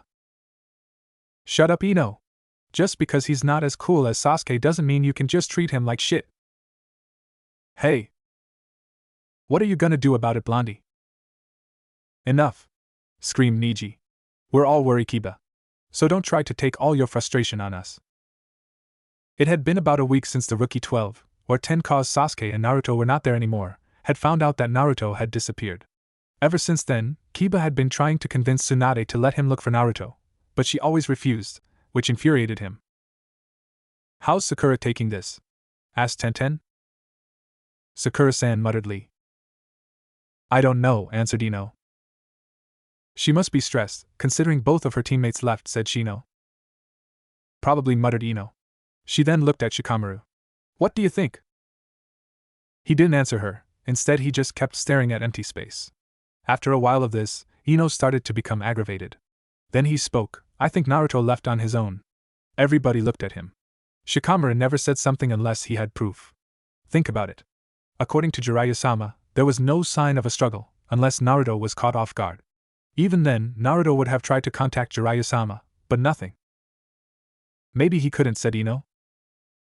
Maybe, or maybe Naruto has left Konoha on his free will. I sense him. We're getting close. Really? The brat must be doing something important to stay in one location. What's the plan? First we have to get closer to see where he has stopped, said the female. My bet is those mountains. It's the closest thing. I think so too. Let's go. Yujito used her heightened senses, thanks to the Nibi, to look for their targets as they made their way to the central of Kumo-controlled land. Did you find them yet? Asked Samui. No, wait. I just picked up a couple of scents heading to the mountain ranges. Then let's go, yo! Was the enthusiastic reply from Killer Bee. Yujito shook her head, wondering why she had such weird friends. There's nothing wrong with that kitten. Tell me one upside to this. Life is never boring, which is a good thing if you asked me. I suppose. It's a fact. Now what you need and what will make you happy is a man to yourself. Yujito quietly groaned to herself. She always hated when Nibi said that she needed a man. She was perfectly fine, in her opinion. No, you're not. I mean, you're still a Veer. Nibi. Shut the hell up. Defensive, are we? You know I don't like it when you talk about this. If you want me to stop, then get laid. That will definitely shut me up. Yujito mentally cursed fate. Why did she have to get the sex-obsessed tailed beast? You know you love me. Naruto continued to walk further down the tunnel he found. After a few more minutes, he reached an area where the tunnel spread out and became just like a room. A huge room. He looked around, when suddenly movement caught his eyes. He unstrapped his sword, ready in case of an attack. Who dares to come in here? Dragon, was the thought of Naruto. Uzumaki Naruto. There was silence. Then the dragon spoke again. Uzumaki? Yes. Ha! Uzumakis have red hair, boy. You are a blonde. I know. My mother was an Uzumaki, but my father wasn't. I got my features from him. The dragon came out the shadows, and Naruto finally got a good look at him. He had a red color skin, even his eyes were red, just like fire. He had sharp claws on his hands and feet, and 2 big wings. So you're a hybrid? Naruto shrugged. You could say that, yes. But why are you interested if I'm an Uzumaki or not? The dragon grinned, or so Naruto thought. The answer is simple, boy. The Uzumaki clan were our original summoners. What? But I thought that your last summoner. That our last summoner was around the time of the Sage of Six Paths, right? Yeah. Well, that's wrong. Nobody knew, except for the Senju and the Uchiha, that they were our summoners because they really didn't need us. As time went on, and the Uzumaki clan was destroyed, the other 2 clans forgot that they were our summoners. I see. Now I'm guessing you're here because you want to be our new summoner, am I right? That's right. Well, you have to pass one simple test. You have to defeat me in combat. I thought you would never say that. He must be in here. Sounds like someone is fighting in there. What do you think he's doing in there? I don't know, muttered the female. Wait, said the male. Looks like we have company. With that, Yujito, Killer Bee and his team landed in front of them. Dragon style, grand fireball. Shit! Screamed Naruto as he dodged a big-ass fireball. It looked like the one the Uchiha clan created, but on steroids. Dragon style, thought Naruto as he landed. Yes. The dragons use their own style where they create techniques from their own natural element. This dragon's element is fire. Good to know. Wind style, wind bullets. The dragon didn't even flinch as the wind bullets hit him. You're gonna have to use stronger techniques, or else you're just gonna waste your chakra, something that you cannot do. TCH Naruto jumped as the dragon tried to crush him with his claw. Come. You have to do better if you want to defeat me. Naruto made 5 clones in midair, each creating a different elemental Rasengan. Try this. They all went towards the dragon, but they didn't count on the dragon flying. What? This place isn't big enough for you to do that. Heh. This whole cave has seals all over the place, making it how small or big I want it. Naruto narrowed his eyes while on the ground. Well then, I'm gonna have to fix that. After that statement, he threw his Rasen Shuriken at the air, then it expanded. I see, so that's what he's trying to do. Smart. I'll lose the advantage after this. As soon as he finished, the jutsu blew up, destroying the whole cave. Outside, they all saw the cave blow up. The male whistled. That's big stuff right there. From the smoke, they saw something rise up. Is that, muttered Yujito. Her suspicions were proven true when the injured dragon tried to fly, but failed as one of his wings was damaged. Then, he saw Naruto standing up, a few cuts but nothing serious. That was reckless, thought the dragon, he could have killed himself. I gotta give him credit though. He managed to level the field. Now I can't fly, nor do I have the home turf. I might lose. I'm gonna have to finish this right now, thought Naruto as he summoned all the chakra he had. Trying to do this quickly, are you, boy? I don't like to drag things out. I might have only seen one of your techniques, but thanks to that I know that I can't let you do any of your stronger ones or else I'll be toast. You're too late. Dragon style, fire dragon cannon. A huge beam of fire shot out of his mouth, hotter and more powerful than the previous fireball. As soon as the technique made contact, a big explosion surrounded the area, making the others take cover. What the hell is going on? Asked the male. I don't know, answered the female. Yujito, we have to make sure they don't escape, said B. I know. As soon as the dust disappeared and the explosion died down, they saw the dragon looking where Naruto had once been. It's over. No, it's not. The dragon's eyes widened as he turned around to see Naruto standing on a ledge with his arm raised in the air. How did you survive? It doesn't matter cause it's over. Lighting style, lighting ray. The dragon looked up to see lighting coming out of the darkened clouds, and heading towards him. He didn't have enough time to move so the jutsu hit him straight on. Looks like I lost. That was his last thought as he was hit. Naruto panted as his vision started to go black. I used the last of my chakra with that last move. The last thing he heard was Kyuubi's voice. Good job, brat. Be ready for what's happening next. Is he dead? Don't be ridiculous. It would take more than chakra depletion to kill him. How sad. I thought you didn't want to kill him right now. I don't, but have you seen who's taking care of him right now? She's a beauty you don't see often. It would be a good opportunity to have some fun, wouldn't you agree? Perhaps. Dark Naruto sighed. Oh, right. I forgot you don't feel the same emotions as me and my other self since you're just a huge amount of chakra. And you? You're just a combination of all of Naruto's dark emotions, retorted Kyuubi. Dark Naruto wiggled his index finger with a smirk on his face. Now, that's not true. I'm his dark part, meaning I'm still him, meaning I have emotions such as lust, meaning I can have sexual desires, meaning that I could fuck that sexy woman out there if I had the chance.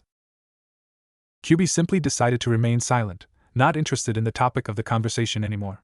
After a few more minutes of silence, Dark Naruto was about to scream in frustration when they saw Naruto appearing in his mind. Dark Naruto growled. About time you woke up, you idiot! Naruto simply held his head in his hands. I feel terrible. What do you expect? Said Dark Naruto as he rolled his eyes. You just woke up after a chakra depletion. Why did you even use that move in the first place? I thought Kyuubi told you to use it only in emergencies. It was an emergency. That dragon was strong, and if I didn't finish the fight as quickly as I did, I would have lost. Enough of this pointless arguing. There are more important matters at the moment. Such as?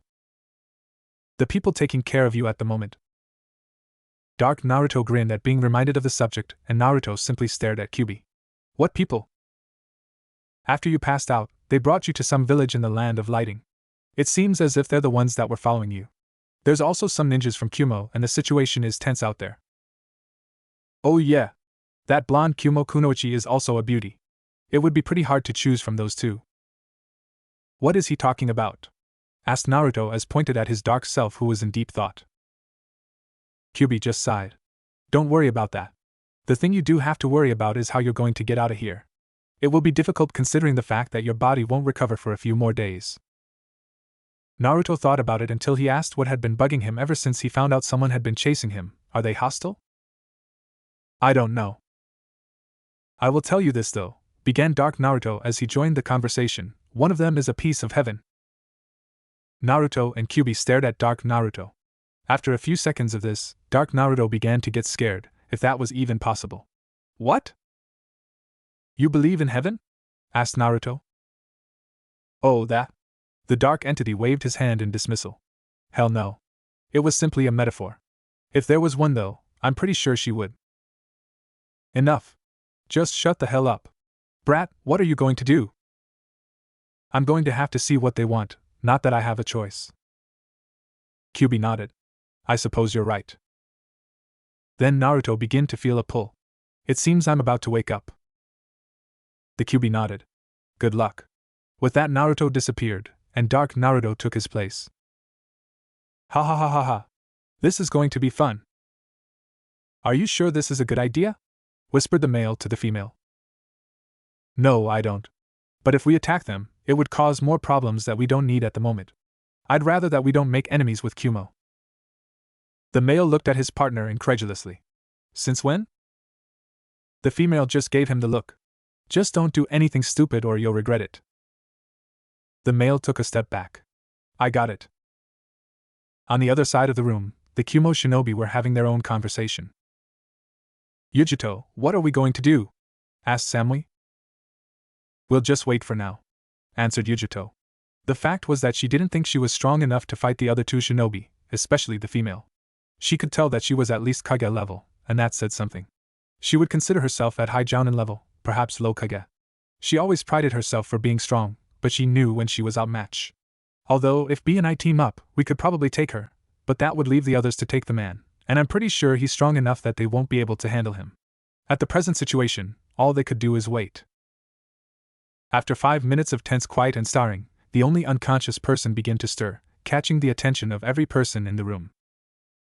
The female ran to his side, making sure that the others wouldn't get too close, even her companion, something he noticed with a smirk.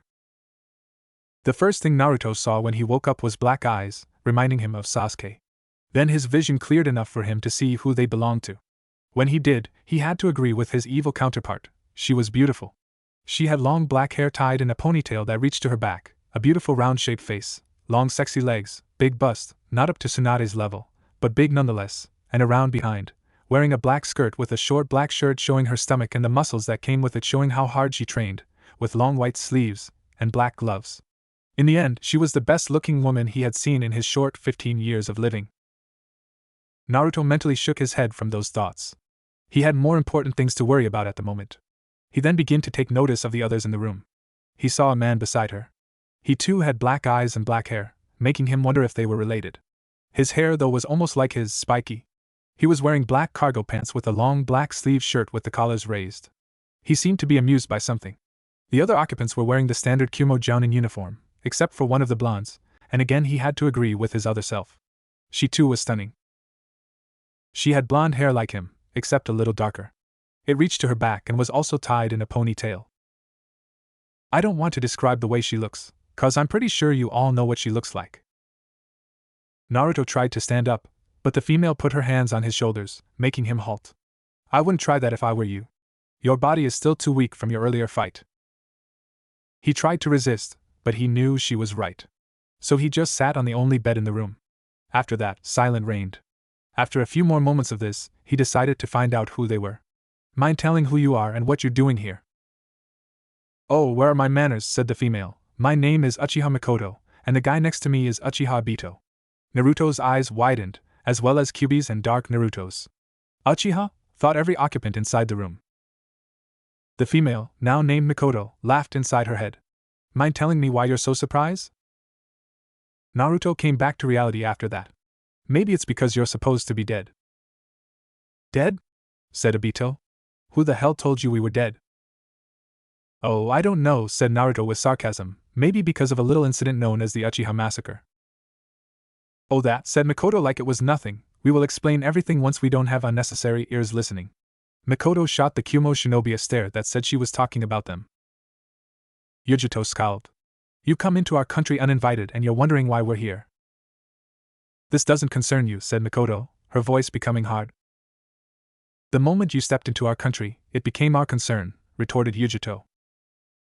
This is getting good, said Dark Naruto as he watched everything intently from Naruto's mind.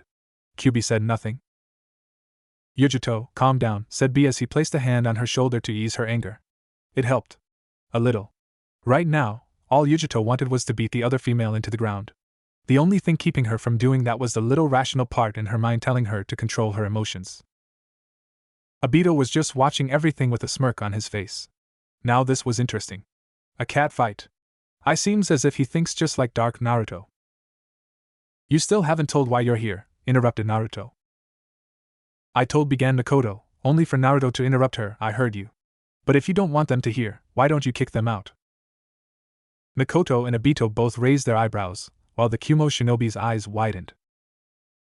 You know, began Mikoto with a deadly voice, if you were anyone else you would be dead right now. Naruto said nothing. But you do have a point. She turned towards the Kumo shinobi. You are a hindrance. She took out her sword. Obito did nothing. If she wants to listen to him, then fine. But nobody orders me around. Yujito, B, and the rest took a fighting stance. This isn't good, thought Yujito, we're outmatched. Suddenly, Naruto appeared behind Mikoto, holding her sword down. The others were wondering what was going on. What are you doing? Demanded Mikoto. Why did you listen to me? Asked Naruto. Listen to you? Repeated Mikoto. Then, she started laughing. After she stopped, she turned to face him.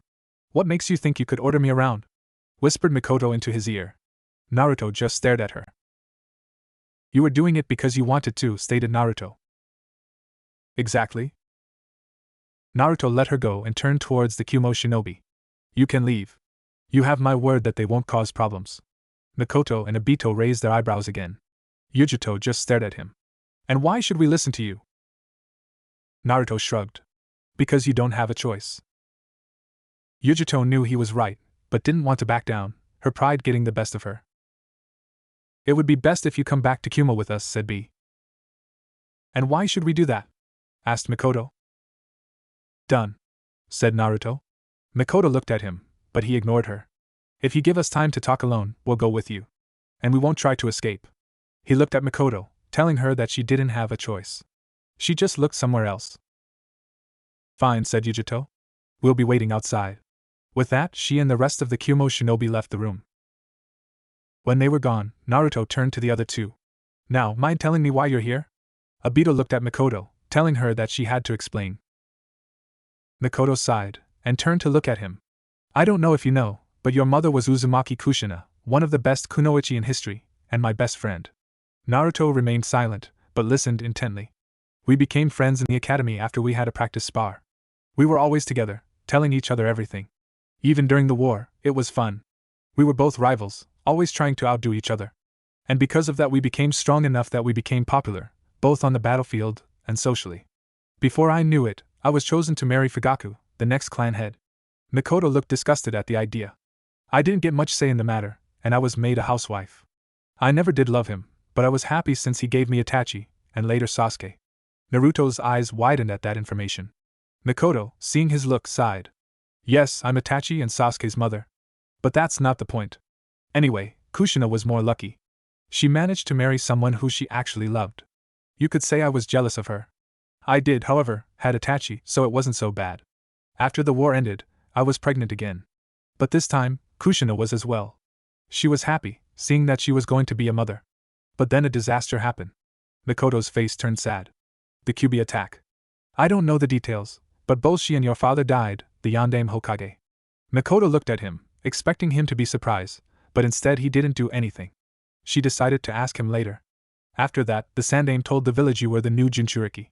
Because of that everyone knew what you carried inside of you, and well you can realize how ignorant people can be since they thought that you were the Kyuubi itself. How foolish. But I'm getting off topic. It didn't take long for me to realize that you were Kushina's son, considering the fact that you looked just like your father. You might not know this, but I helped you any way I could. I gave you money through the Sandaime, I guarded you from afar, I sent you food. I wasn't able to do much because of my clan. After that the Uchiha massacre happened, and I won't tell you how I survived, not now at least. I hid myself and trained to make myself stronger, and then I met Obito and I teamed up with him, but that's another story. After that I kept tabs on you, making sure you were alright. You weren't the only one, but again, that's for another time. I always wanted to get you out of that village for reasons I'll tell you later. When you ditched Jiraiya, that gave me the perfect opportunity, but you gave us quite the chase. We managed to track you down here, and we saw your fight. After that you passed out, and we brought you here. Kumo decided to get involved though, something I hadn't thought about. After she finished, Naruto took all of this in. Now he realized that she was the one that he always sensed that was watching him when he was younger. It all made sense. Add to the fact that she was Sasuke's mom. What would he do when he found out that she was alive, he wondered. And did she want to find him? He decided he would ask her later. You should know, began Naruto, that I don't have good intentions towards Konoha. Makoto looked at him curiously, even Obito looked interested. I just learned some things that would make anyone angry. I wonder though, what are your intentions towards the village? Hostile, answered Makoto instantly. Our clan was betrayed by Konoha. Naruto narrowed his eyes at that. How funny that a village who promoted loyalty and teamwork would instantly betray her allies. But this was good news for him, though. I see, said Naruto. My reasons are the same. Both Uchiha's eyes widened. I will tell you the details later, but I do have one question. He faced both of them. Will you join me and have us take our vengeance to the village that took our families from us? He extended his arm towards Makoto. She looked at him, then at Obito. He nodded his head slightly, telling Makoto that he agreed. She smiled, then faced Naruto. She took his arm with hers. We accept. The sky was dark. Rain fell. One person watched this from a platform of a huge tower. When, he wondered, would there be no more suffering in this world? Pain, said a soft, gentle female voice from inside the tower. The Four Tails has been captured. Yes, he thought, one more step towards peace. The Akatsuki had recently started to move in the hunt for the Jinchuriki. The Five Tails was the first captured, then the Six Tails, and now the Four Tails. Three-tailed beasts in their possession in just a matter of months. IWA had been the most affected, losing both of their Jinchuriki. But that old fool doesn't care about them, thought Pain, all he cares about is himself. Good job, Conan. You may leave. Conan bowed, and disappeared back inside the tower. Pain watched the rain fall once again. Peace would soon fall the world. He would make it happen and anyone who stood in his way would be destroyed. It was his dream. And most of all, it was the dream of his best friend who died while trying to achieve it. Then the rain would stop falling in his homeland. For now, though, the rain continued to fall. I want you to join me. And why should I? I'm grateful that you freed me, but that doesn't mean I'll listen to you. Sasuke merely looked at Suigetsu with an emotionless gaze. After absorbing Orochimaru, he came to recruit the first person of the team he was hoping to build, effectively marking the first phase of his plan into action. But it would seem that it wouldn't be as easy as he first thought. Not that he thought persuading Suigetsu was going to be easy considering the fact that he was one of the most arrogant people he met, including himself. He knew that he was too arrogant at moments, which wasn't a good thing. But that didn't matter at the moment.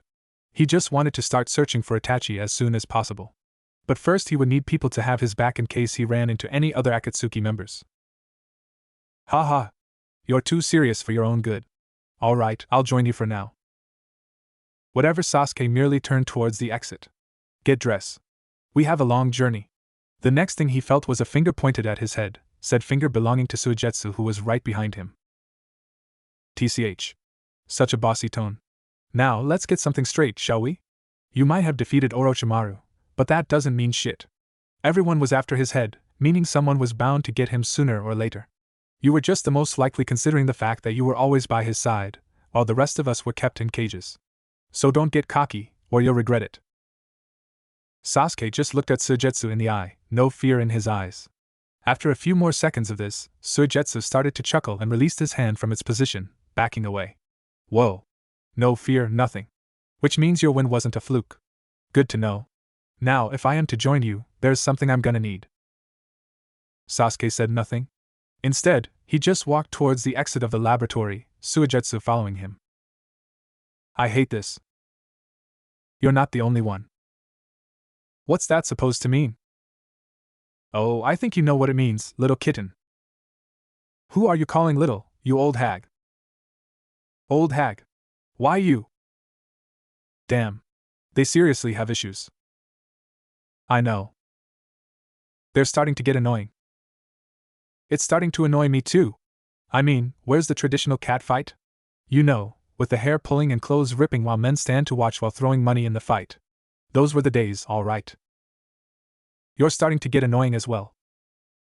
Fuck you, Kyuubi. I agree with him. What the fuck have I done? You've become more vocal towards the opposite sex. Can you blame me? If I could, I would be doing those too at this very moment till they scream my name out to the moon. Oh yeah, that would be nice. Naruto just mentally shook his head at his other self. Not that he disagreed with him, because, if he was honest with himself, he would do the same thing. But it also brought one thing in perspective: it was Sasuke's mom. His old teammate, his old rival. It was weird but appealing at the same time. Appealing because she was hot, and the look on Sasuke's face if he ever found out that he banged his mom would be priceless. Now that's a nice thought, he thought to himself. I agree with you completely. Those bitches are starting to get on my nerves, muttered Obito. Naruto glanced at him. Same here. Why did you have to agree with the Hokage in the first place? Hell, why did we even meet him? Complained Obito. It had been a couple of hours after their meeting with the Hokage. It had been a good opportunity in Naruto's mind. After explaining everything and that he wasn't going to attack Kumo, Kyuubi came with an idea. An idea that Naruto liked very much. Basically, he was proposing an alliance between him and Kumo. I didn't like the sound of that, and it took a lot of charm to finally get him to agree. As long as Yujito was with them, of course. A small price to pay, thought Naruto to himself. Indeed it was. Now he had a village on his side, a powerful new team, and a new summoning contract. Which reminds me, I still have to talk to the dragons about our arrangement. He wasn't to worry about that. He knew that dragons appreciated strength, so as long as he had that, he would have their allegiance.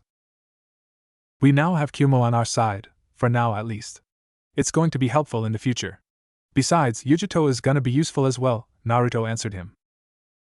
Obito just sighed, but said nothing else. Naruto looked at him with curiosity. How did you and Mikoto even meet? Obito looked at the road ahead of him. It was shortly after the Uchiha massacre. She went to one of the secret Uchiha compounds that are scattered all over the elemental nations from the Clan Wars era. I used as well, so it was only a matter of time before we ran into one another. You see, I too was training at the time, and healing of an incident I had, which thankfully I have. Of course she attacked me instantly, not that I blame her. After what she had just went through, she didn't trust anybody, again not that I blame her. After she calmed down, I told her who I was, as well as my story. We already knew each other because she used to take care of me when I was a kid. She thought I was dead, which is what everyone thinks. I still don't know you enough to tell you all the details as to why, but after that she told me what had happened in Konoha, and we decided to stick together and get revenge together. Naruto nodded, satisfied. What is it? I wonder how old she is. She doesn't look old, but if she was old enough to take care of this guy. Why does that even matter? Just curious. Not that I mind banging older women, especially if they look like she does. Naruto decided not to listen to the rest. Mind telling me where we're heading? Asked Yujito after she finally stopped arguing with Mikoto. I would like to know as well, said Mikoto. I'm still not done with my training, said Naruto. Training? Repeated Obito. Brat, I don't think you need any more training. I'm still not strong enough to destroy Konoha yet. I wonder if you'll be satisfied with my power, thought Kyuubi to himself. Mikoto grinned. I have an idea that you might like, she said. Naruto stopped walking and turned towards her. And that might be? Again, she grinned. Orochimaru is dead. The response was instantaneous. Itachi looked uninterested, Kisame grinned, Deidara's eyes hardened, Sasori had no reaction, Haiden grinned more darkly than Kisame, Zetsu already knew since he was the one who told Pain in the first place, Konan already knew as well, and Kakuzu didn't give a shit. Mind telling us who had the honor of killing that snake? Asked Kisame. Uchiha Sasuke. Sasuke, thought Itachi. Well, little brother, you have grown stronger, as it would seem. Ho! Kisame whistled. Itachi's little brother, huh? It seems the apple doesn't fall far from the tree. Uchiha Sasuke! Screamed Deidara. That little runt! I wanted to kill that bastard. He's gonna pay. It doesn't matter, interrupted Sasori. Not to us at least. His target must be Itachi, am I correct? Itachi glanced at him for a second. That is correct, said Pain. But that doesn't mean you shouldn't be on your guard. There's a chance that he might come after one of you for information about Itachi. Heh. Let that little runt come. He would make a good sacrifice, said Haiden. Pain looked at Sasori and Deidara. The one-tail is the next target. How far are you from his position? We should be there in a day, maybe two if a sandstorm were to hit, answered Sasori. Good. Make sure to hurry. Failure is not an option. And this goes to all of you. Keep Uchiha Sasuke on your mind. This meeting is over. Itachi opened his eyes to see the clear blue sky. What of the 9 tails? Asked Kisame. I already caught my target, but you haven't. The 9 tails will be caught last, remember? Said Itachi in a monotone voice. Right now we just have to catch the other tailed beasts. Besides, we don't even know where he is. Come on, let's go. Itachi stood up and started to walk to a nearby village to rest. Kisame followed, while thinking, I wonder what goes around in that head of yours, Itachi. Sasuke will be fighting Itachi real soon. Do you want us to stop him? No. I have plans for the boy. Just concentrate on hunting the remaining tailed beasts. Understood, Madara. Madara or Tobi nodded. Good. Soon the world will know the wrath of the Uchiha. With that he disappeared with his teleportation jutsu. The thing he didn't know was that he was right. The world would know the wrath of the Uchiha, but it would not be delivered by him, but by another Uchiha. So, is he gonna return to the village? Asked a hopeful Sakura.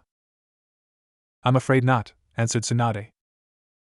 Right now in the Hokage's office, the rookie 12, or 10, as well as their senseis were just learning of the latest news about Sasuke killing Orochimaru. Oh, said a disappointed Sakura. Sakura, thought Ino sadly. Truth was, she also was sad about what she just learned, but not as much. Sasuke is obsessed with revenge, said Jiraiya. From what I have learned, he's forming a team to help him hunt down Itachi. Seems reasonable, muttered Kakashi. What about Naruto? Asked Kiba. Any news on him? Sakura flinched when she was reminded that her other teammate had also left the village. I'm afraid not, said Jiraiya. He still hadn't found anything that would lead to Naruto, which infuriated him. Minato, I swear I'll find your son and bring him back. Even if it's the last thing I do. The rest of the rookies were disappointed at not having any news about their friend. Right now, though, there are more things to worry about, said Tsunade as she restarted the conversation. You want us to find Itachi, don't you? Guessed Shikamaru. You're right. If we capture him, Sasuke will no doubt come here, making it easier for us to capture him. Capturing Itachi will not be easy though, said Kakashi. He knew he was strong, but compared to someone like Itachi, he knew he didn't have a chance. Though with Guy, Asuma, and Kurenai there was a chance. Not to mention his partner as well, said Asuma. Another problem. Kakashi knew the rookies wouldn't stand a chance against the strongest swordsman of the mist. I know, said Tsunade with a sigh. But I'm confident you'll find a way. I would join you, but I have my spy network to deal with about finding Naruto, said Jiraiya. I wish you all good luck. Dismissed. The rookies along with their senseis left, intent on succeeding in their mission. Once they left, Tsunade turned towards Jiraiya. Are you sure that you're alright? Are you alright? He asked back. Tsunade sighed. You got me there. I wonder what the brat is up to though. I hope he's alright. Jiraiya put a hand on her shoulder. Don't worry. The brat's fine. If anything had happened to him, my network would have known by now. He's out there somewhere. But where? Said Tsunade in desperation. Jiraiya smirked. If I knew that, I wouldn't be here now, would I? Tsunade chuckled. I guess you're right. I'll be on my way then. Jiraiya made for the window, but before he could leave, Tsunade took his hand into hers. Please find him. I will. And Jiraiya. Yes? Please be careful. Sakura returned home to pack for her next mission. She got herself a small apartment in the suburbs of the village after deciding that she could live alone. Her parents weren't excited about the idea, but in the end they agreed. As she packed, the picture next to her bed caught her attention. It was herself, Sasuke, Naruto, and Kakashi a day after Kakashi had passed them. Those were happy days, she reasoned. Back when the world seemed to be a better place, before she knew of the world of shinobi, before both of her teammates had abandoned the village for their own reasons. How I wish things would go back to the way it was before the Chunin exams. That's when things went down the drain. The meeting with Orochimaru, Sasuke getting the curse mark which later resulted in him leaving the village. Then Naruto left while in the middle of his training trip, for reasons she could not understand. I will make things go back to how they were. I made a promise to Naruto that I would not slow him down. I intend to keep it. How foolish. You sure about this? Asked Obito. I'm positive, answered Mikoto. Are you even sure the procedure is going to work? Questioned Obito. The Kyuubi will no doubt heal him of anything considering that he is happy where he is at the moment, said Mikoto. But the Uchiha? Forget that. Right now, the Uchiha clan is in the brink on extinction. We owe no allegiance to Konoha or any other village. All that matters is our revenge, making sure that it succeeds no matter what. After that, I'll be at peace. I hope you know what you're doing, muttered Obito. I know what I'm doing. But there is something else that I need to take care of first, though. Which is? Why, a reunion between me and my youngest son, of course. Uchiha Sasuke, I'm going to bomb that son of a bitch till his body is all but bits of pieces in the ground beneath my feet. Calm down, Deidara, said Sasori in a calm voice.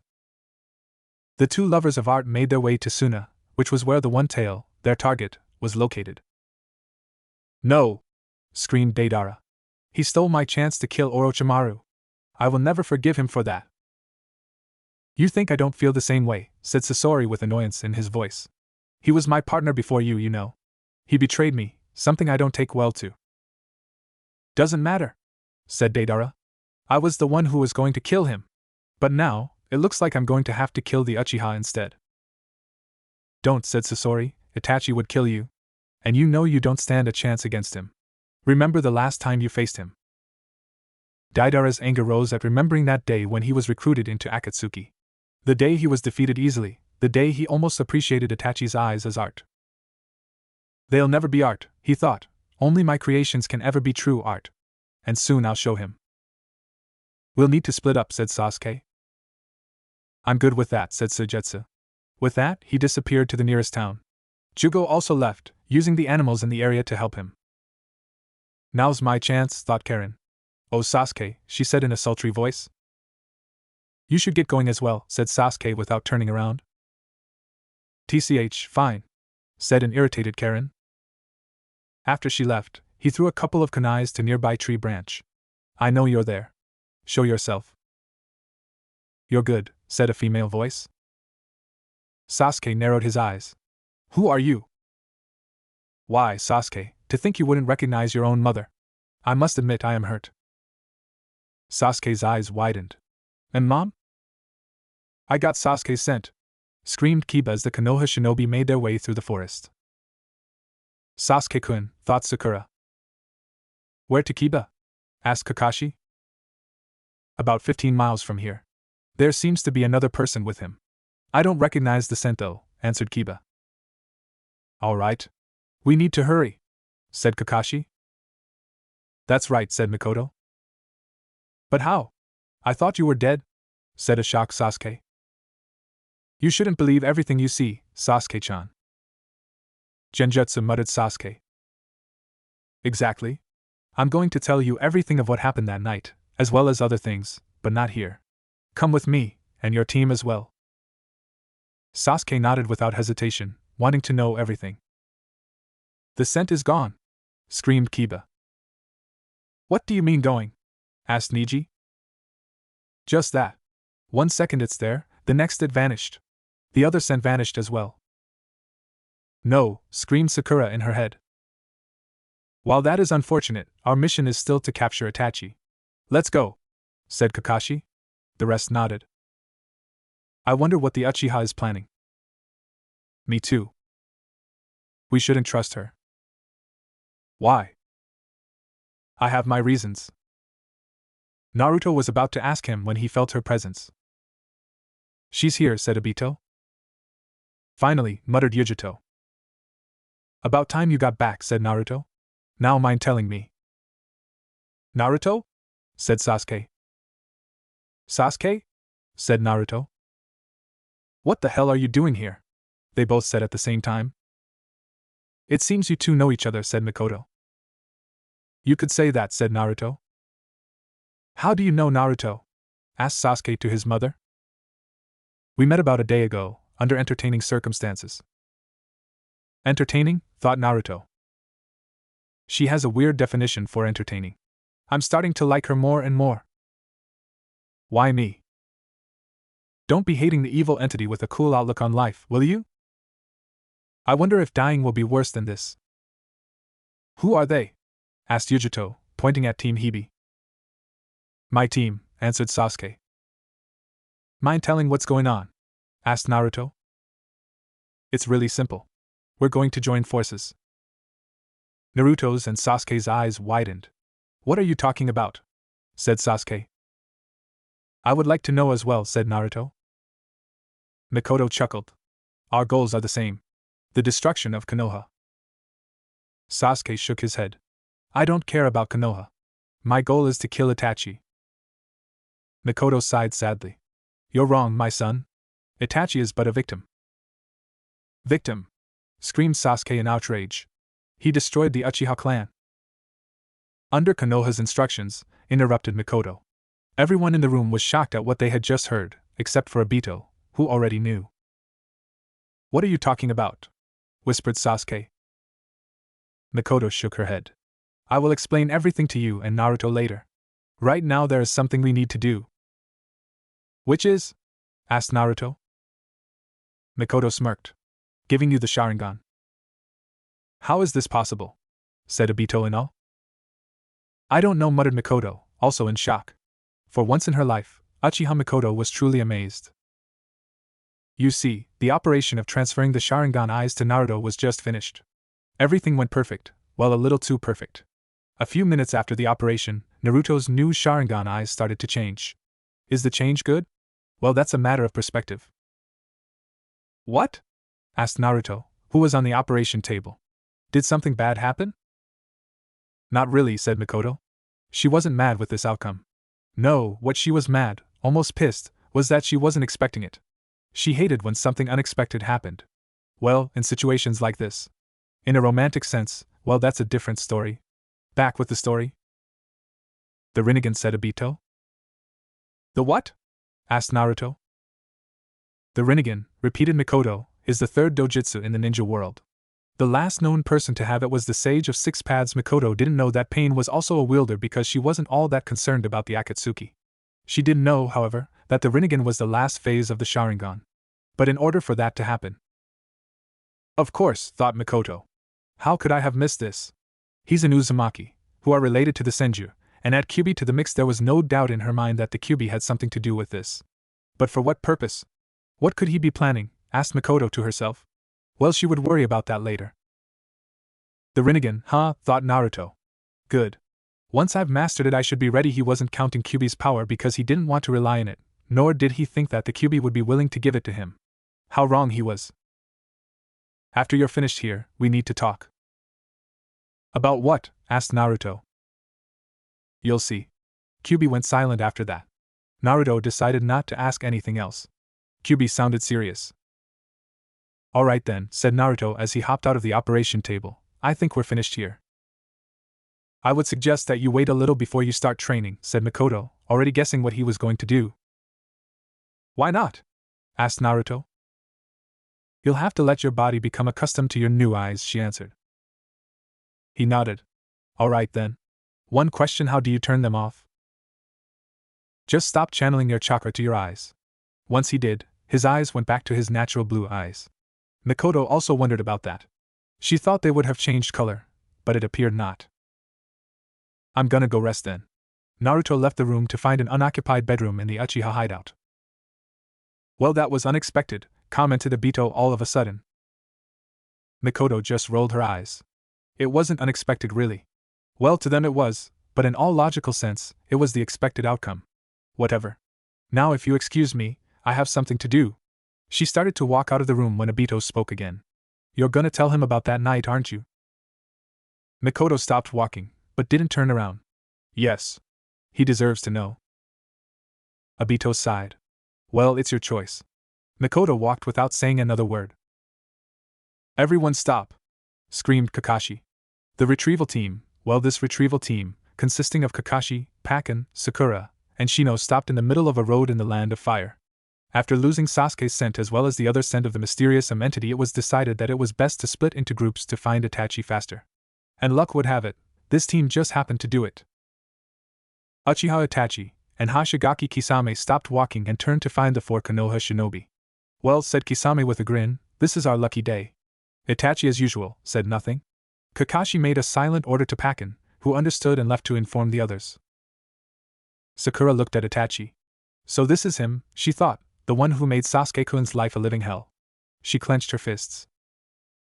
Kakashi, said Itachi in his usual monotone voice, we meet again. Yes we do, replied Kakashi.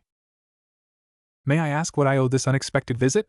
Said Itachi, with the least amount of sarcasm. Itachi already had a feeling as to what they wanted. Uchiha Itachi, you are hereby under arrest. Surrender, or we will use force. Kakashi said, feeling stupid. Of course he knew Itachi would never surrender when he could beat all of them, but hey, it was protocol. Itachi and Kisame raised an eyebrow and looked at each other. Then they turned back to the group. Did you really think I would surrender? Asked Itachi, a little amused, even though he didn't show it. Kisame didn't have that much control, so it wasn't a surprise to see him chuckling. Kakashi sighed. No, I didn't, he answered honestly, reaching towards his headband. Sakura and Shino also got ready for battle. Kisame chuckled a little more loud while reaching to unstrap Samehada from his back. Konoha shinobi are amusing, he said.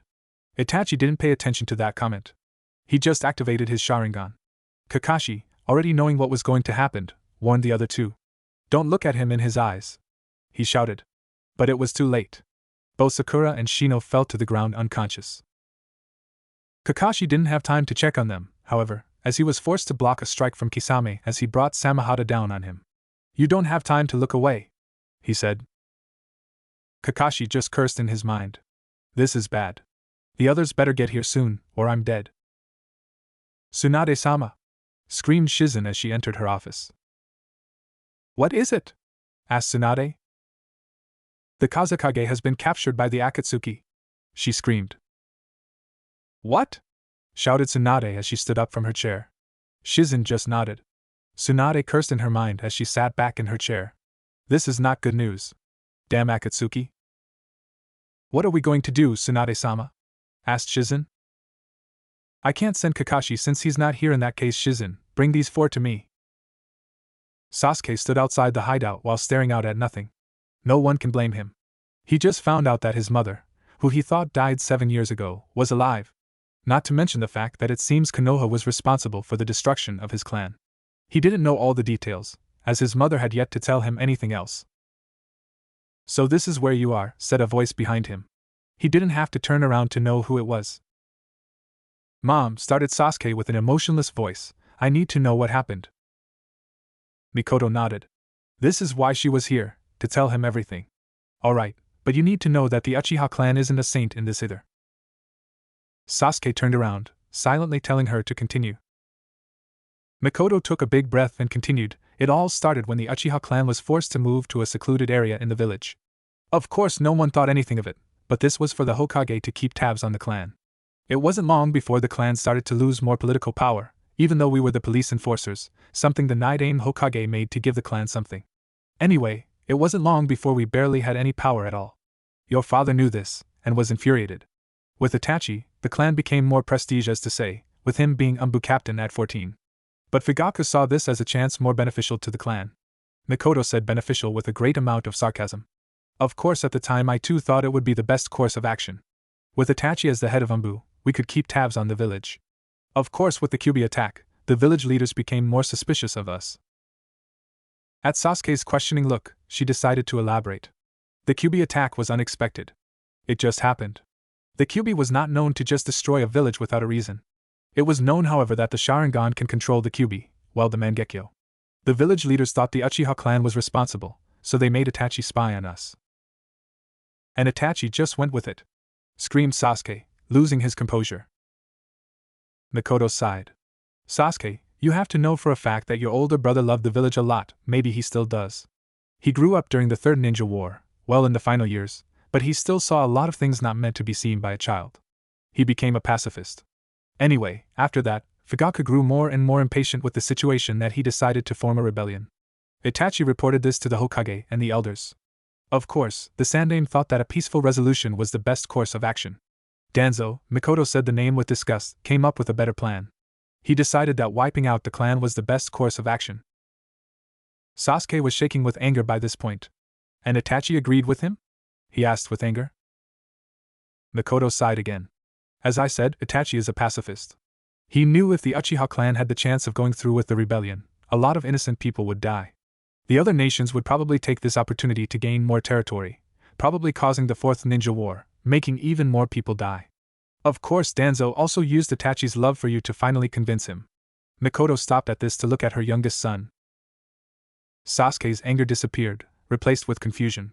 What are you saying? Mikoto smiled sadly. What I'm saying is that Itachi really cares for you. There's no doubt in my mind that he still does. Danzo offered him the choice of wiping out the clan but sparing you, or him taking side with the Uchiha clan where we would all die, including you. Sasuke could not believe what he was hearing. Itachi cared for him all along. There was always this doubt in the back of his mind that there had to be another explanation as to why Itachi did what he did. And finally it was all making sense. Mikoto continued. After he made his choice, Itachi headed for the compound, and the night we're so familiar with happened. I hate the sand, thought Sasori as he and his teammate made their way towards the nearest Akatsuki base so that they could seal the One Tail. Speaking of that, Sabaku no Gara was being transported by the clay bird made by Deidara unconscious. He was barely alive, but this was the best he could hope for. He knew capturing an enemy alive was harder than killing him or her, so he couldn't blame Deidara for that. What he was pissed about was the fact that thanks to Deidara's art, nothing could be done secretly. They had already encountered the target's older brother, in which he fought him. He won, of course. The puppet user was using puppets he was so familiar with.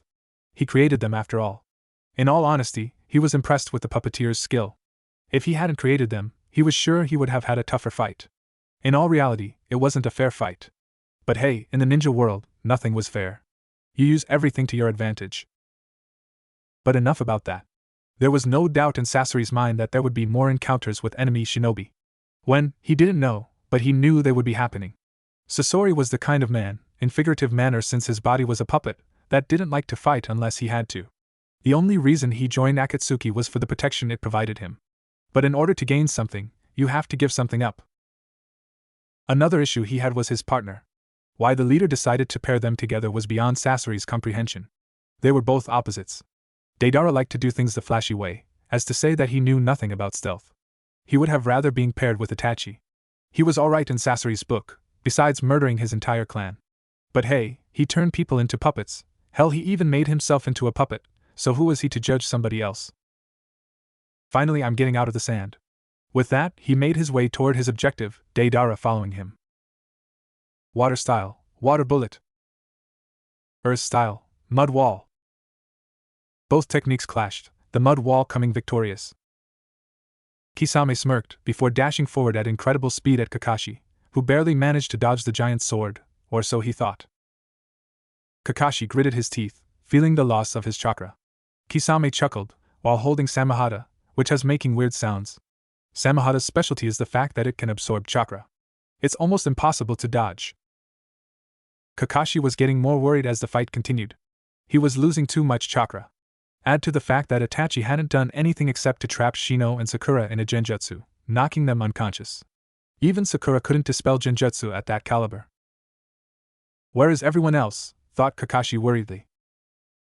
He lost his train-go thought as he was forced to dodge another strike from Kisame, who was getting bored. Don't be spacing out on me. He screamed as he went in with another barrage of strikes as Kakashi evaded them or blocked them with a kunai. Kisame went in with a low kick as it made a direct hit on Kakashi, who was pushed back and got the wind knocked out of him at the sheer force of it. Kisame did another set of seals. Water style, water shark bullet. Kakashi jumped out of the way of the jutsu, before doing the exact same seals. Water style, water shark bullet. Kisame merely smirked before he too jumped out of the way. Heh. Still copying jutsus, I see. Well, I shouldn't be surprised considering the fact that you're known as Copycat Kakashi, said Kisame. Kisame, said Itachi. Kisame looked back at him. What? We don't have time for this, said Itachi. Kisame merely grunted as he was just getting started. Before he could say anything, he was alerted at the sound of movement. He was proven to be right as the rest of the retrieval team landed. Kakashi merely sighed in relief. Oh, more company, said Kisame with a grin. Kakashi, you okay? Asked Asuma, while Ino and Kurenai went to check on Sakura and Shino. Yeah, I'm almost out of chakra though, replied Kakashi. We'll handle this, said well-screamed Guy. Kisame narrowed his eyes when he saw him. It would seem I've been given the opportunity to pay you back, said Kisame with a feral grin while pointing Samehada at him. Guy looked uncertain. Do I know you? Everyone except for Itachi and Kisame's sweat dropped. Kisame was about to retort when he was interrupted yet again. Itachi, Kisame, you are hereby ordered to retreat, the voice of pain said. Itachi didn't say anything, but Kisame was pissed. Why? Deidara and Sasori are almost at the designated location. We need to start the sealing of the One-Tails immediately. All of the older Jounin paled at the implication the Kazekage was captured. TCH was all that Kisame said as he placed Samehada in his back. He turned toward the Konoha shinobi. You got lucky this time, but next time we meet I will kill you. With that he disappeared, along with Itachi. Kakashi-sensei, what do we do? Asked Kiba. Before he could answer, a hawk soaring towards them drew their attention. And that's how it is, said Mikoto. Sasuke didn't say anything. He just looked at the ground. Mikoto merely stared at him, with no emotions in her face. Do you hate him? Asked Sasuke. Mikoto raised an eyebrow, so Sasuke elaborated. Do you hate Itachi? Mikoto looked surprised for a second before it disappeared. Then she chuckled. Interesting question. Sasuke raised his head so he could see her in the eye. Mikoto was quiet for a few seconds, then she answered. No, I don't hate him. He did what he thought was best. Does that mean he will go unpunished? Hell no. Mikoto smiled sweetly, a little too sweet. Me and him are going to have a long discussion when I see him again. The way she said discussion made Sasuke shudder. It reminded him of why he was scared of her when he was younger. Now do you hate him? Asked Mikoto back. Sasuke answered immediately. No, I don't. Now that I know the truth, Konoha is the only thing I hate. Sasuke said that with all the anger that he had. Mikoto smiled. She had one of her sons back. Albeit, they were going to cause a lot of destruction, but hey, she's happy. Mind telling me what this is about? Asked Naruto as he appeared in his mind. Kyuubi was silent for a few moments. I was the one who made it possible for you to get the Rinnegan, he finally said. Naruto merely raised an eyebrow at him. Is that so important that I had to come down here in person? That's not all he has to say, said Dark Naruto as he appeared from the shadows. Naruto glanced at him for a second before turning his attention back to Kyuubi. Kyuubi sighed. The whelp is right. Dark Naruto just scoffed at the name. The reason you have the Rinnegan is because you have both the Senju blood and now the Sharingan. Of course, even with the Sharingan, it wouldn't have been possible for you to have the Rinnegan all of a sudden since it is the last phase of the Sharingan. So while the operation was going on, I made it so that the process would be moved forward while skipping all of the other phases. Naruto just listened. While I'm grateful, it doesn't explain why I'm here, he finally said. Dark Naruto chuckled. Naruto looked back at him, and he stared right back. This is where it gets interesting. Naruto looked confused before looking at Kyuubi again. Kyuubi took a longer pause before looking at Naruto intently and serious. I have decided to cooperate with you. Naruto tilted his head in confusion. You already are. So I don't. Naruto's eyes widened when he realized what he was really saying. Kyuubi nodded his head. It seems you understand. There is no need for us to fight. I have already deemed you worthy of receiving my power. Naruto could not believe what he was hearing. Of course it didn't last very long. 5 seconds later, he was grinning darkly, matching his dark counterpart. Once he mastered both the Kyuubi's power and the Rinnegan, he would be strong enough to finally destroy Konoha. Naruto looked at Kyuubi. Kyuubi, thank you? And he wasn't talking about just the fact he was giving him his chakra. It was for everything he did, the training, the truth. Naruto wondered for a second how he would have been if he stayed with Jiraiya before destroying the thought. It didn't matter to him anymore. Kyuubi looked at him, before he came to a decision. From now on, call me Kurama. At his confused look, he explained. That is the name that was given to me. I'd prefer if you call me that rather than what the other pathetic flesh bags do. Both Narutos chuckled at that. Alright then, Kurama. Naruto made his way towards the cage. Kurama looked confused, while Dark Naruto already knew what he was going to do, but wasn't going to try to stop him. What are you doing? Naruto didn't respond as he floated until he was high enough to where the seal was.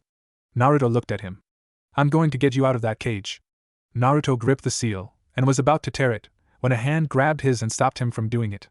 3 pair of eyes widened as Naruto was pushed back to the sewer water. Kurama narrowed his eyes in anger. "You're..." Dark Naruto laughed. But it wasn't one of his regular laughs when he's screwing around. It was one full of malice. "Well, if it isn't our dear daddy." The individual that stopped Naruto was none other than Namikaze Minato, the Yondaime Hokage, in all his glory.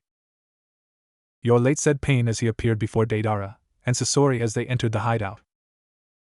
"It wasn't our fault," said Deidara. "The Jinchuriki proved to be stronger than we anticipated." Sasori didn't say anything. Pain merely stared at them for a few seconds before replying, "It matters not. We must begin the extraction immediately." He turned his back to them and faced the inside of the cave. He went through a couple of seals before bringing his hands down to the ground, softly saying, "Summoning Jutsu." A statue rose from the ground, or more precisely, the Geto statue. "It is time we assemble."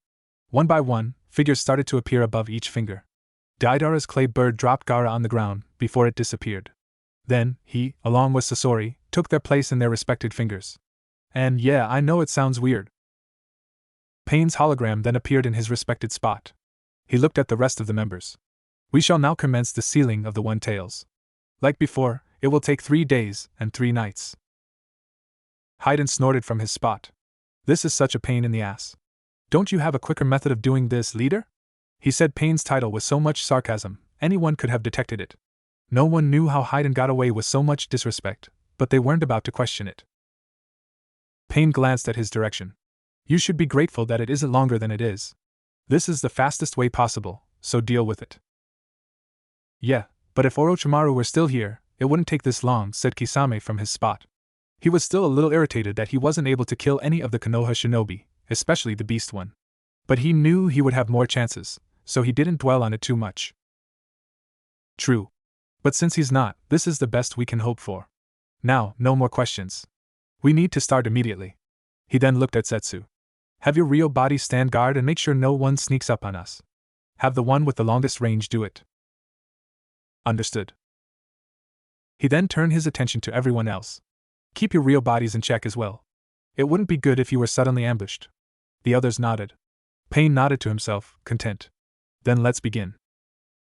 Naruto had learned to keep his emotions in check during his training. It wouldn't be good if an enemy could rile him up.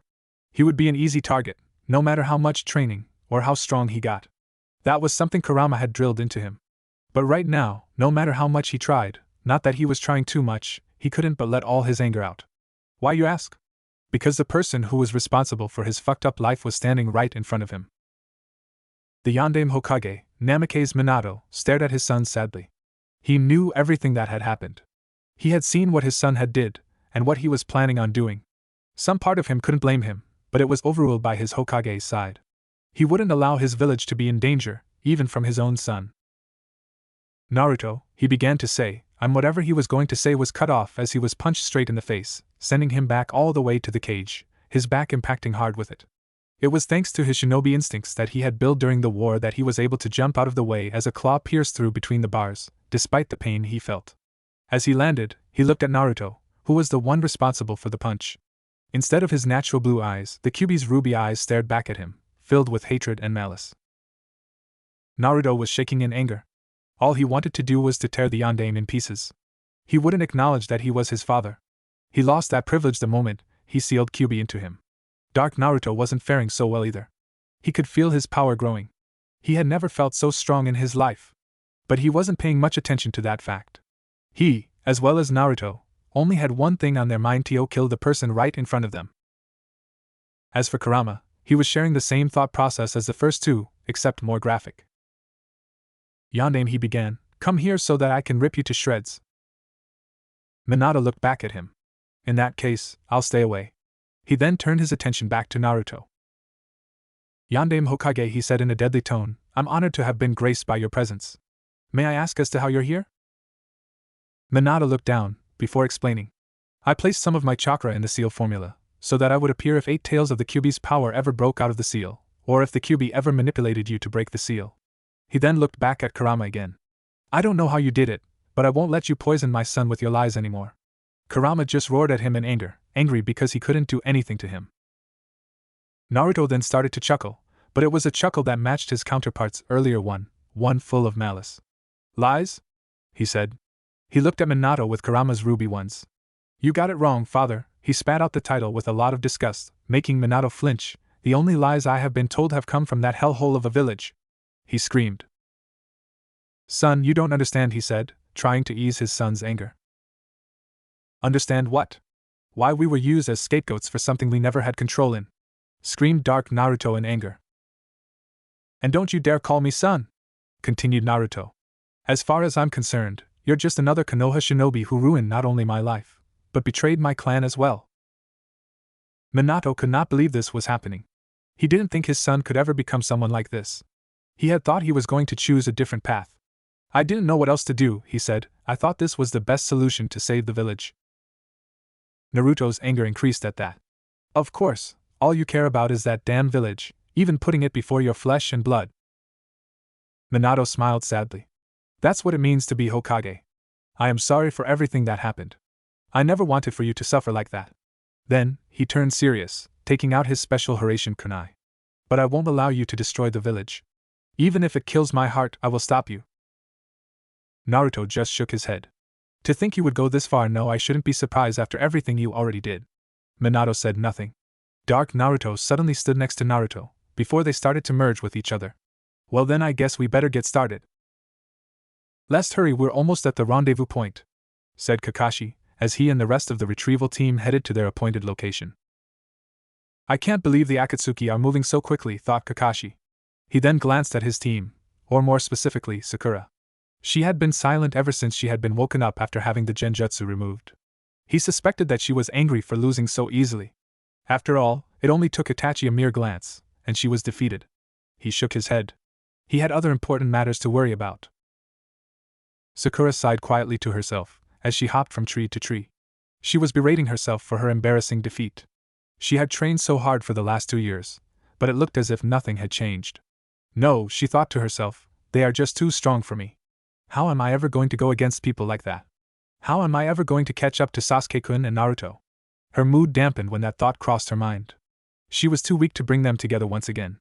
Somewhere in the back of her mind she knew that was true. But she still refused to accept it. Somehow, I'm going to get them back to Konoha, back home, where they belong. With that, the retrieval team continued its path to their target. Uchiha Obito stood on top of the Uchiha hideout, staring at the clouds. He could not believe how quickly things changed. Once upon a time, he was a Konoha shinobi, ready to give his life for the sake of the village. Now, to think I used to be like that, Obito shook his head. His thoughts then drifted towards the only girl he ever loved. I still can't believe she died. But still, I guess it's better this way.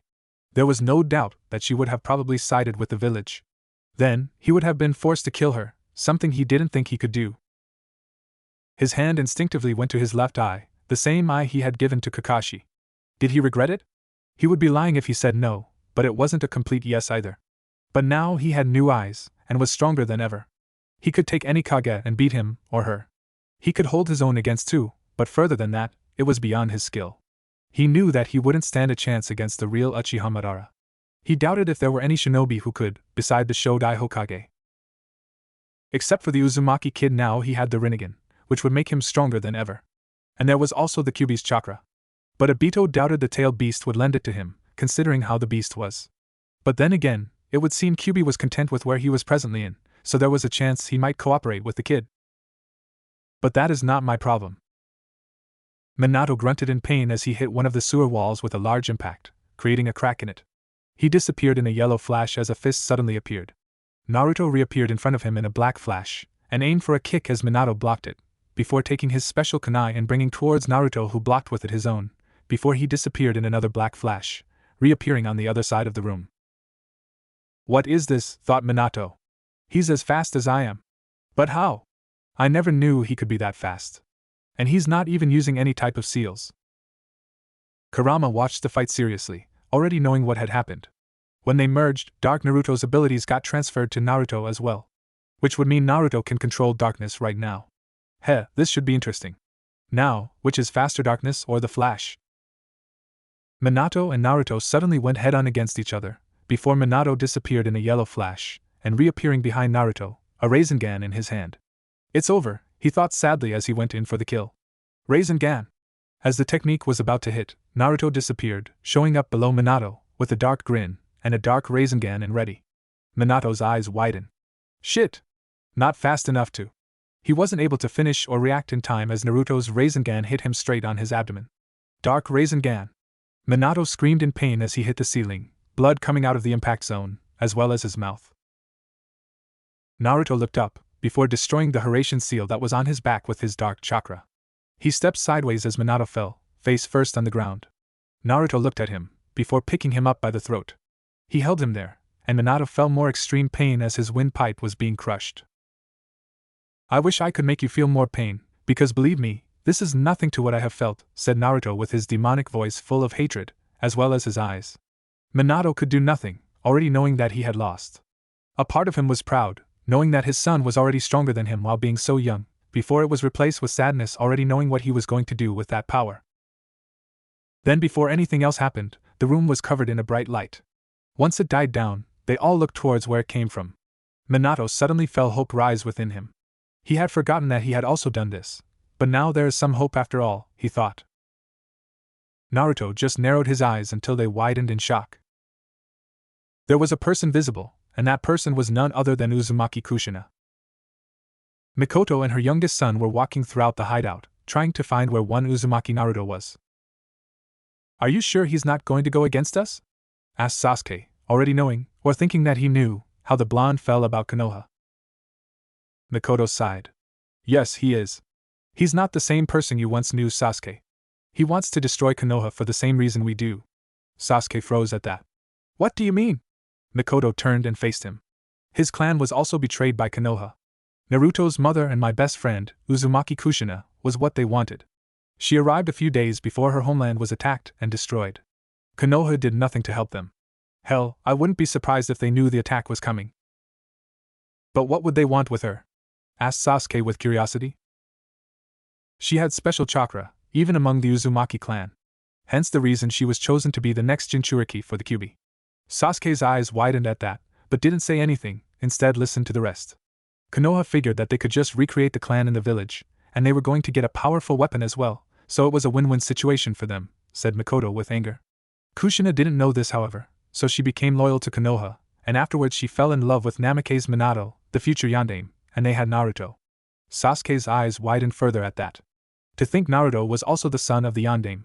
That is as far as I'm going to tell you. You want to know more? Asked Naruto. Sasuke nodded. But unknown to them, one Nijutsu had heard everything. Stealth was her best skill, which is why she was the best assassin in all of Kumo, after all. She then reappeared in the room she currently picked to stay in while they waited on what to do next. Her eyes were widened at the information she just learned. To think he's? Yes, that is surprising, but that only makes him more desirable, aren't I right, Yujuto-chan? Said Nibi from within her mind, purring. Yujuto's eyes twitched in anger. Is that the only thing you think about? Sex? That's all that matters, was the response she got. Yujuto shook her head, before she became serious. The Raikage needs to know about this. Naruto, for the second time, could not believe his eyes. His grip on Minato loosened, but Minato was too injured to try anything. The only thing he could count was that Kushina could manage to make Naruto's anger disappear. What he didn't know was that if Kushina found out that Konoha didn't even lift a finger to help her clan, oh boy. Kushina's eyes opened before she looked around. The last thing she remembered was pleading to Minato to not seal the Kyuubi within their newborn son when.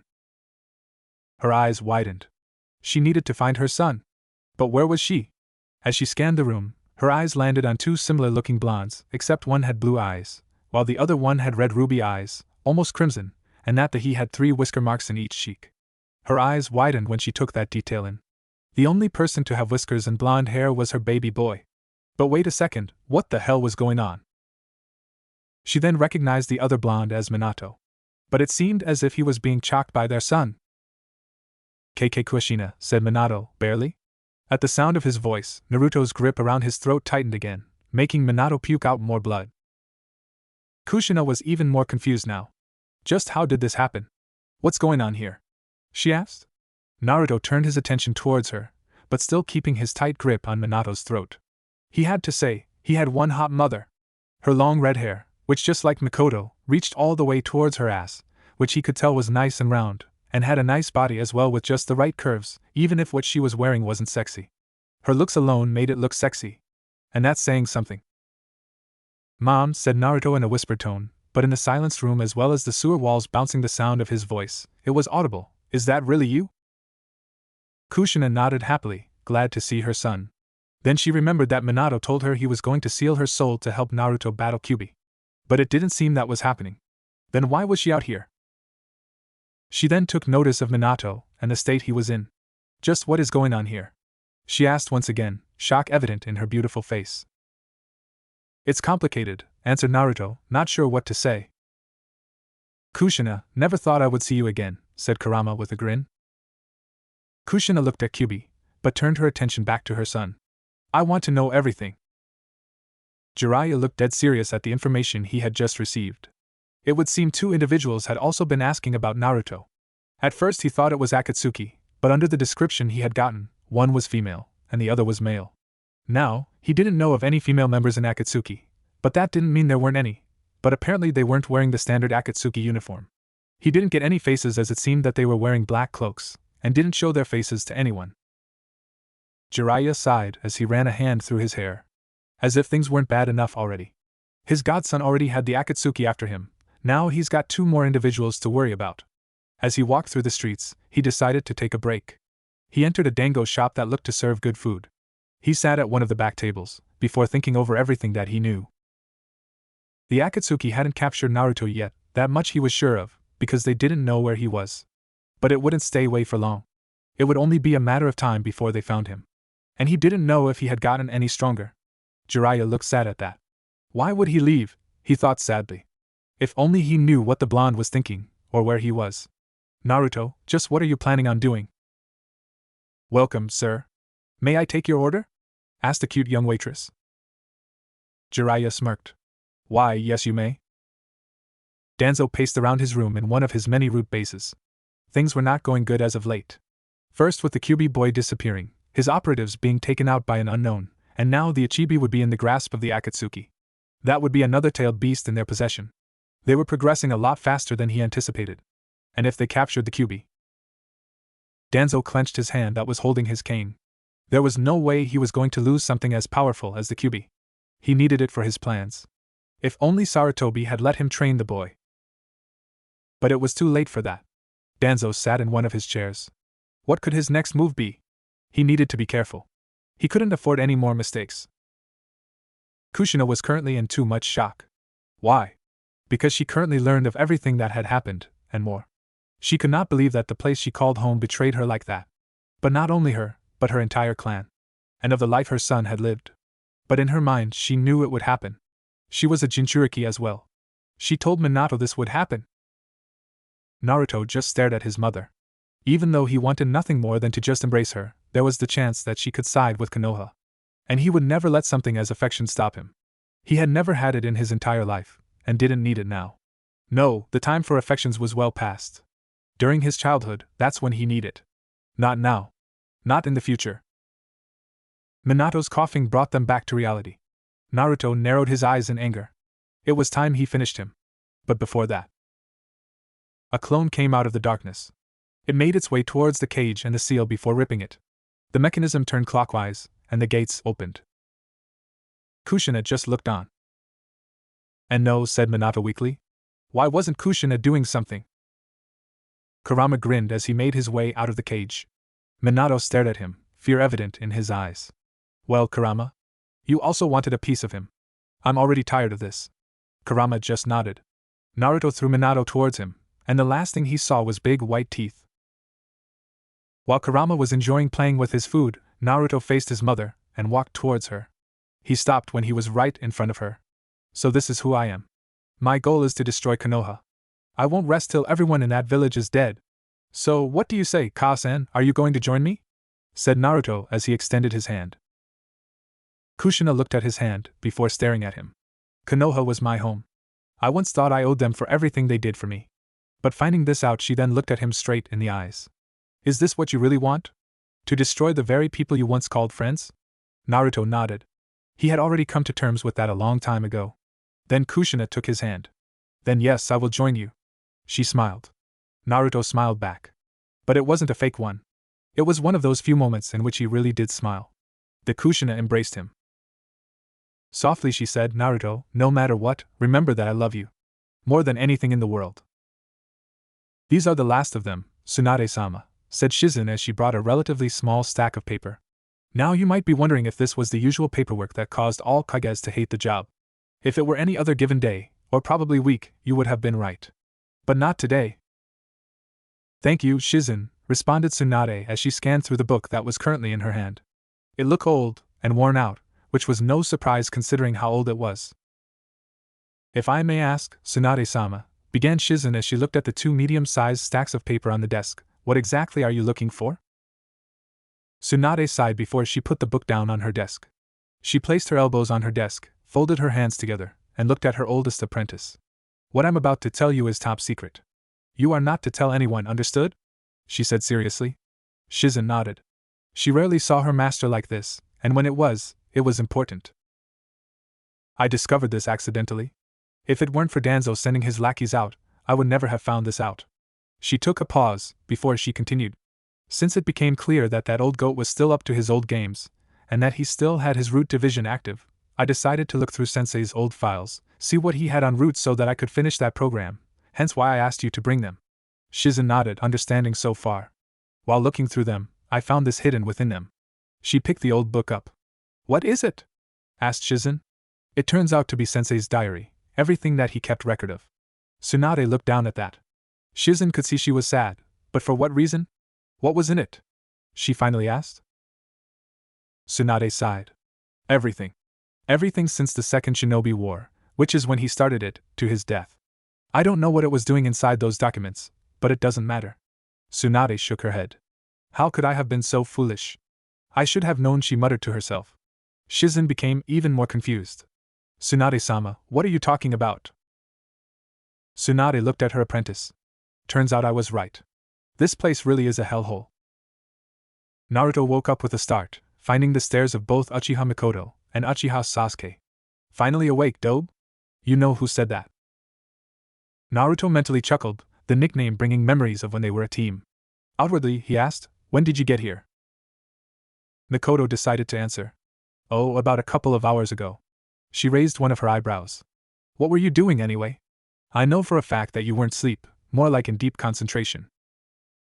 Naruto didn't answer, instead getting out of bed, and putting a black shirt on, the Shodai's crystal necklace underneath. He already had his black umbu pants on. Oh, nothing. Just had to take care of some personal business, he finally said. Sasuke and Mikoto just looked at him with curiosity, but he didn't say anything else, instead walking out of the room, the two Uchihas having no choice but to follow. The truth was that after Kurama had enjoyed his meal, and mother and son had stopped their embrace, the two decided to get to know each other, hoping to get to make up for lost time. They were also trying to find a way to give energy to Kushina's soul once it ran out of chakra. The two had lost track of time, and would have continued if it weren't for the interruption. So, began Mikoto, what will our next move be? Sasuke stayed quiet, trying to see if his mother was right about the blonde. Naruto gave her a glance before looking forward. For right now I'm going to train with my new eyes. And Kurama's power, he mentally added. Oh, I didn't know Miko-chan was here, said Kushina from within his mind. And oh my, she doesn't look any older than the last time I saw her. Oh yeah, I gotta agree with you on that, said Dark Naruto, but then again, you're a real beauty as well. Kushina giggled. Why, thank you for the compliment. Dark Naruto grinned, not that the original could see. No problem. Kurama quietly grumbled to himself. Oh dear lord, now I have to deal with this. Naruto mentally shook his head at his other self, not quite believing that he would see their mother like that, even if he agreed, not that he would say that out loud. We need to talk, he said to his other self seriously. Oh, said Dark Naruto, not surprised, and what, pray tell, do we need to talk about? Later, was all he said. Dark Naruto grinned to himself. Of course he knew what he wanted to talk about. They were the same, after all. Sasuke looked at Naruto, not quite believing that he was the same person as the one he once knew. But not only that, he seemed stronger than ever, probably even than himself. And now he had a strong dojutsu, which would make him stronger. He clenched his left hand, irritated at that fact. Their rivalry was still present even after 2 years, stronger if I were to say so myself, and him finding out that he was that far ahead Well, you could see why he was irritated. Mikoto glanced at her younger son, already knowing what was troubling him. This is something that is not needed at the moment, she thought to herself. Indeed, trouble within the group could cause major consequences. For the time being, they should not be together. She mentally grinned. Well, I was planning on having my entire family reunion, anyways. Well then, while you do that, me and Sasuke have something to do, she said out loud. Sasuke's rivalry thoughts left at the moment, replaced by confusion. Now it was Naruto's turn to raise an eyebrow. And what might that be? He asked her. Mikoto chuckled. It's something personal. Now Sasuke understood. Naruto nodded. Suit yourself, he said. Oh, and Obito will be staying with you, along with that Kumo bitch. Naruto's sweat dropped at what she called Yujito. Kumo bitch? Who's that? Asked Kushina. Oh, that's just another beauty. Don't worry, you'll meet her soon. Naruto nodded again. With that, Mikoto and Sasuke started to walk away. What do you think they're gonna do? I don't know, and I don't care. I have a Rinnegan to master, as well as your power, Kurama. Kurama nodded. With shadow clones, it will be faster, but it doesn't mean it's gonna be easier. Naruto said nothing. Mikoto, Sasuke, Obito, and Team Hibi were standing outside the Uchiha hideout in the Land of Lightning. So you're leaving? Asked Obito. Mikoto nodded. Yes. It shouldn't take too long. And keep your eye on that idiot to make sure he doesn't overdo it, as well as that little kitty cat. Obito nodded, quite amused at their conquest against each other. But hey, who doesn't enjoy cat fights? Once he left, she turned to Team Hibi. Alright then, our mission is quite simple. She took a pause. Our mission is to find one Uchiha Itachi. The team weren't all that surprised. Besides, that was their mission before it was interrupted by this reunion. So what are we gonna do? Asked Suigetsu. Are we gonna split up again, and see what we can find? Mikoto shook her head. That won't be necessary. Even though I don't really care what Akatsuki's goal is, or what they're up to, I still needed to keep tabs on my older son. We just need to contact one of my contacts, and we'll find him. Well, that will make this easier, thought Karen. Jugo agreed with her also. Suigetsu was just subtly checking Sasuke's mom out. Well, Mikoto knew what he was doing, but didn't bother to stop him. I didn't know you kept a spy network, said Sasuke. Mikoto smirked. Well, I do, and while not as great as Jiraiya's, it gets the job done. Now let's move. The five disappeared. Niyujito watched them leave from the rooftop. She had already sent her message to the Raikage, but without receiving a reply, she would just have to stay here for the moment. Not that it will be a problem, said Nibi. Yujito sighed. What do you want now? She said. It's not what I want, but what you want. What are you talking about? Asked Yujito, quite confused. Oh, you can't lie to me, kitten. I know that you want nothing more than to just ride that man till you die. I've seen your recent dreams, after all.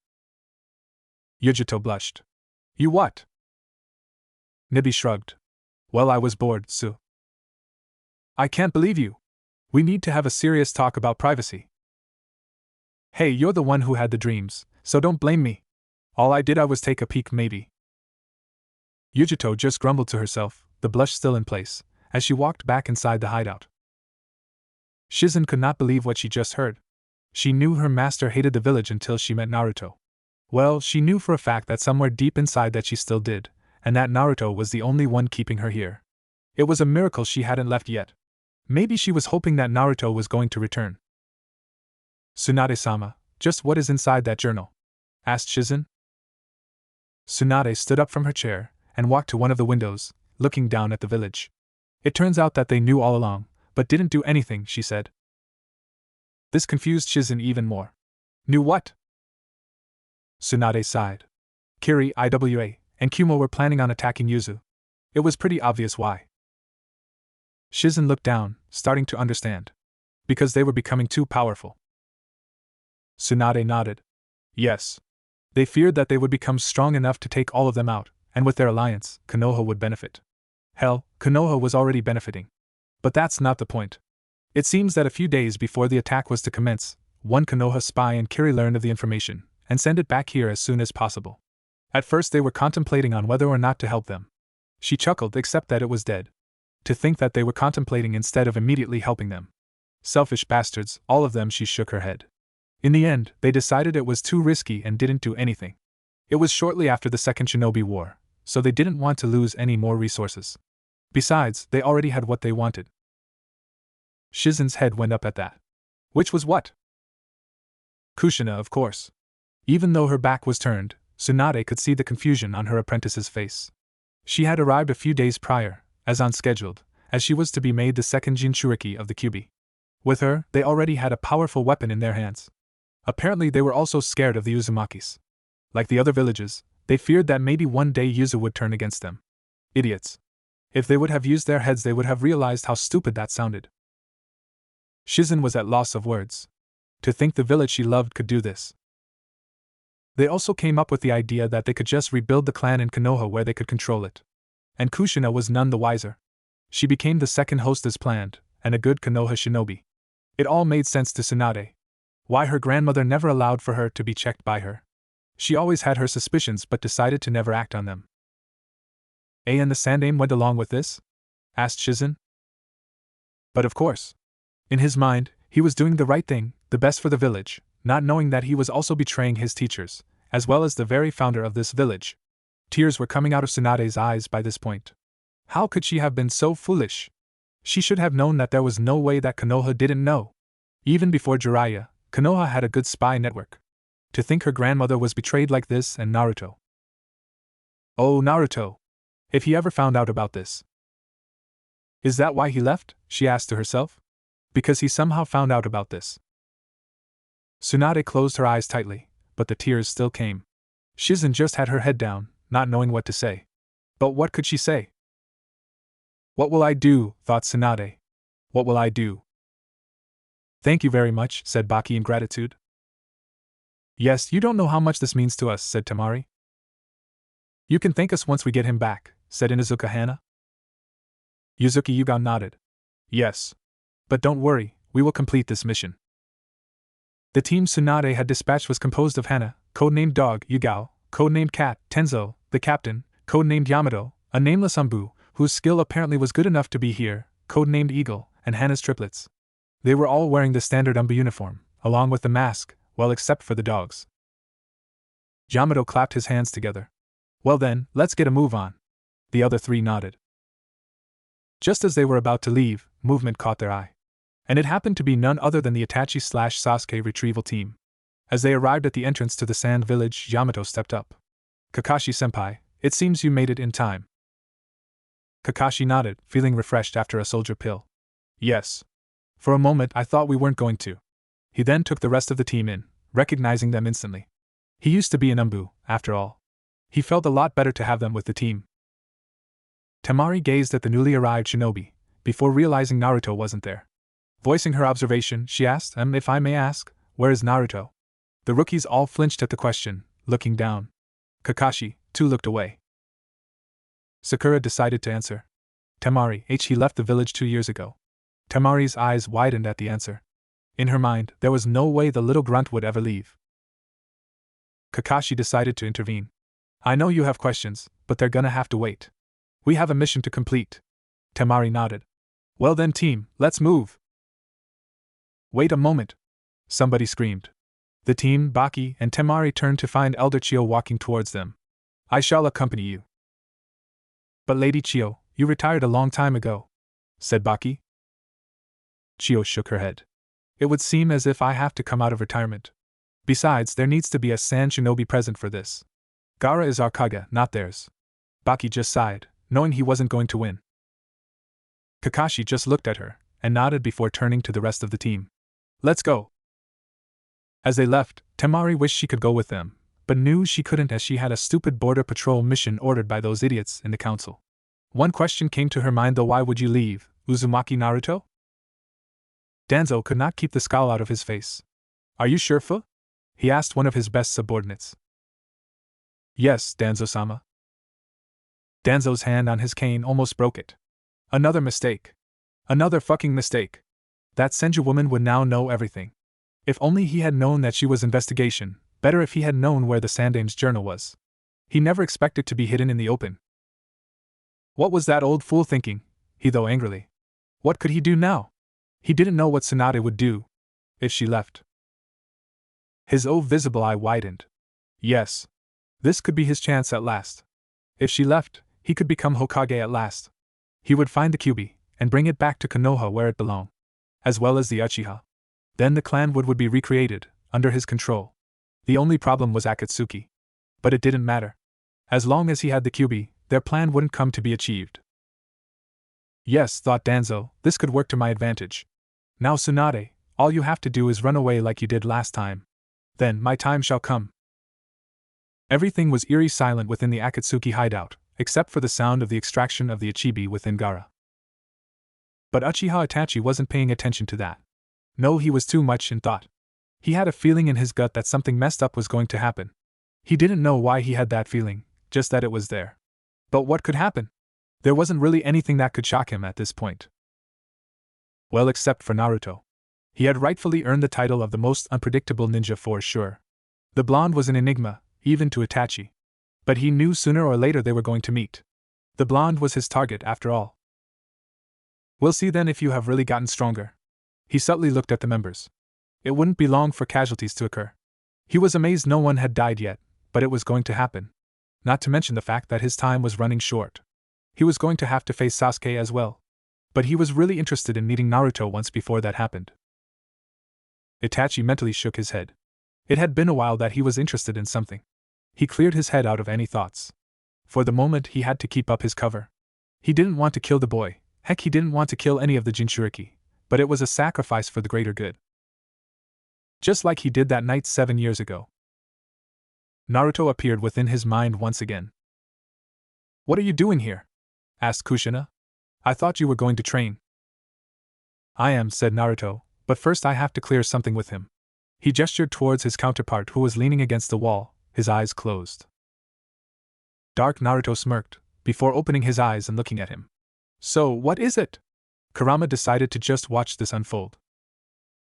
It's about time you and me clear this situation once and for all, said Naruto. What situation? Asked Kushina, looking between the two. Isn't it obvious? Said Dark Naruto, before he gave his full attention to his other self. You've also felt it then? It was more of a statement than a question. Naruto nodded. Yes, I have. When we merged, I felt better than ever, even now. Dark Naruto smirked once again. But of course. I'm the completion of your soul, and you are mine. When we connected, we became a whole, complete, making us one once again. Naruto took a step forward, as well as Dark Naruto. Then you want to do this as well? Of course I do. Once we do, things will be easier for me and you. They were face to face by this time. Dark Naruto placed his right hand on Naruto's left shoulder, his smirk still in place. But just so you know, you screw up, and I will come back. He looked at Kushina over Naruto's shoulder, throwing her a wave with his free hand. Be seeing you, babe. With that he disappeared, becoming one with Naruto once again. Naruto looked at his left hand, feeling complete once again. Feeling better, Naruto? Said Kurama. Yes, I do, answered Naruto quietly. Kushina placed a hand on his shoulder, making him look at her. While you were looking for a place to train, me and Kurama found a solution to the limited energy problem. Naruto looked relieved at that. He didn't want to lose his mother after just barely getting to know her. And what was it? Quite simple really, said Kurama. Don't know how we didn't think of this before, but all I have to do is lend her some of my chakra, which is just about a fraction of a tael, not that much really. Naruto raised an eyebrow. That easily? But wait, isn't your chakra harmful to anyone but me? Kushina chuckled, making him look at her. Naruto-kun, remember that I was the Jinchuriki before you. My body, well my soul as well, is used to it. Naruto chuckled as well. Sorry, guess I forgot. What now? Asked Kurama, after a moment of silence. Isn't it obvious? Said Naruto before he along with Kushina appeared on top of Kurama's head, one of Naruto's arm around Kushina's waist, making her blush lightly.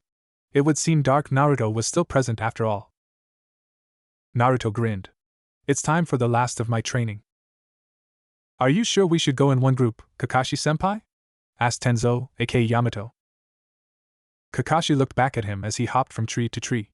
The now dubbed Save Gaara team was now making its way towards the Akatsuki hideout, thanks to Pakken who had discovered it earlier. What makes you think we should split up? He asked back. Yamato looked straight ahead. We are a big group, senpai. The enemy will have an easier time finding us thanks to our numbers.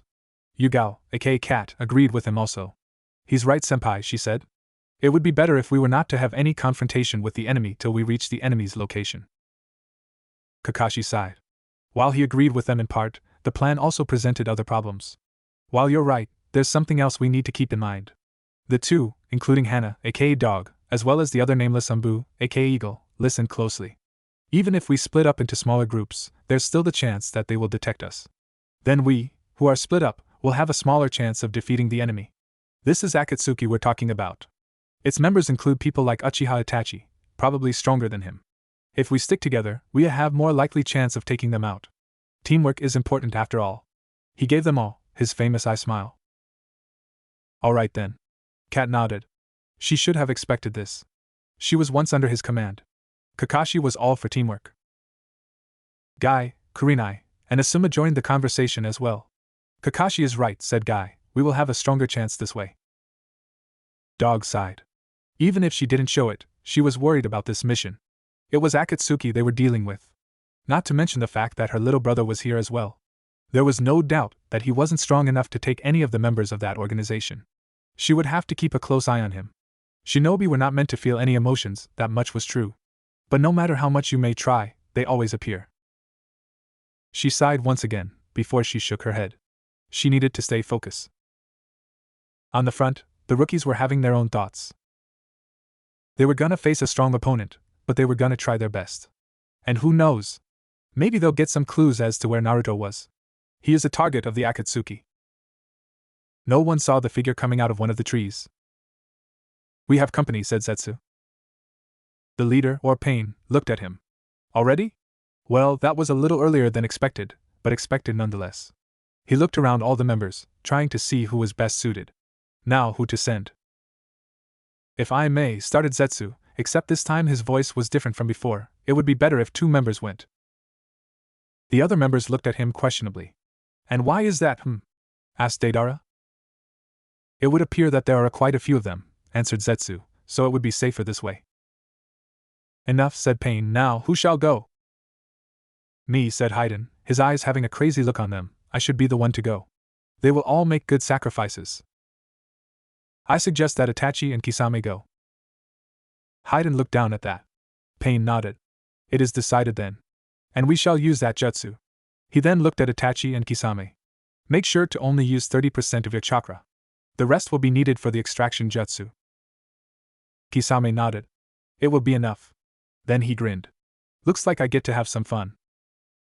Itachi just looked bored. Sasuke was at a loss at what to do. He never imagined that he would ever be in this position. He never imagined all the things that happened to him in these last couple of days. He took a glance at his mother at his side. Who knows what she was gonna do once they found Itachi.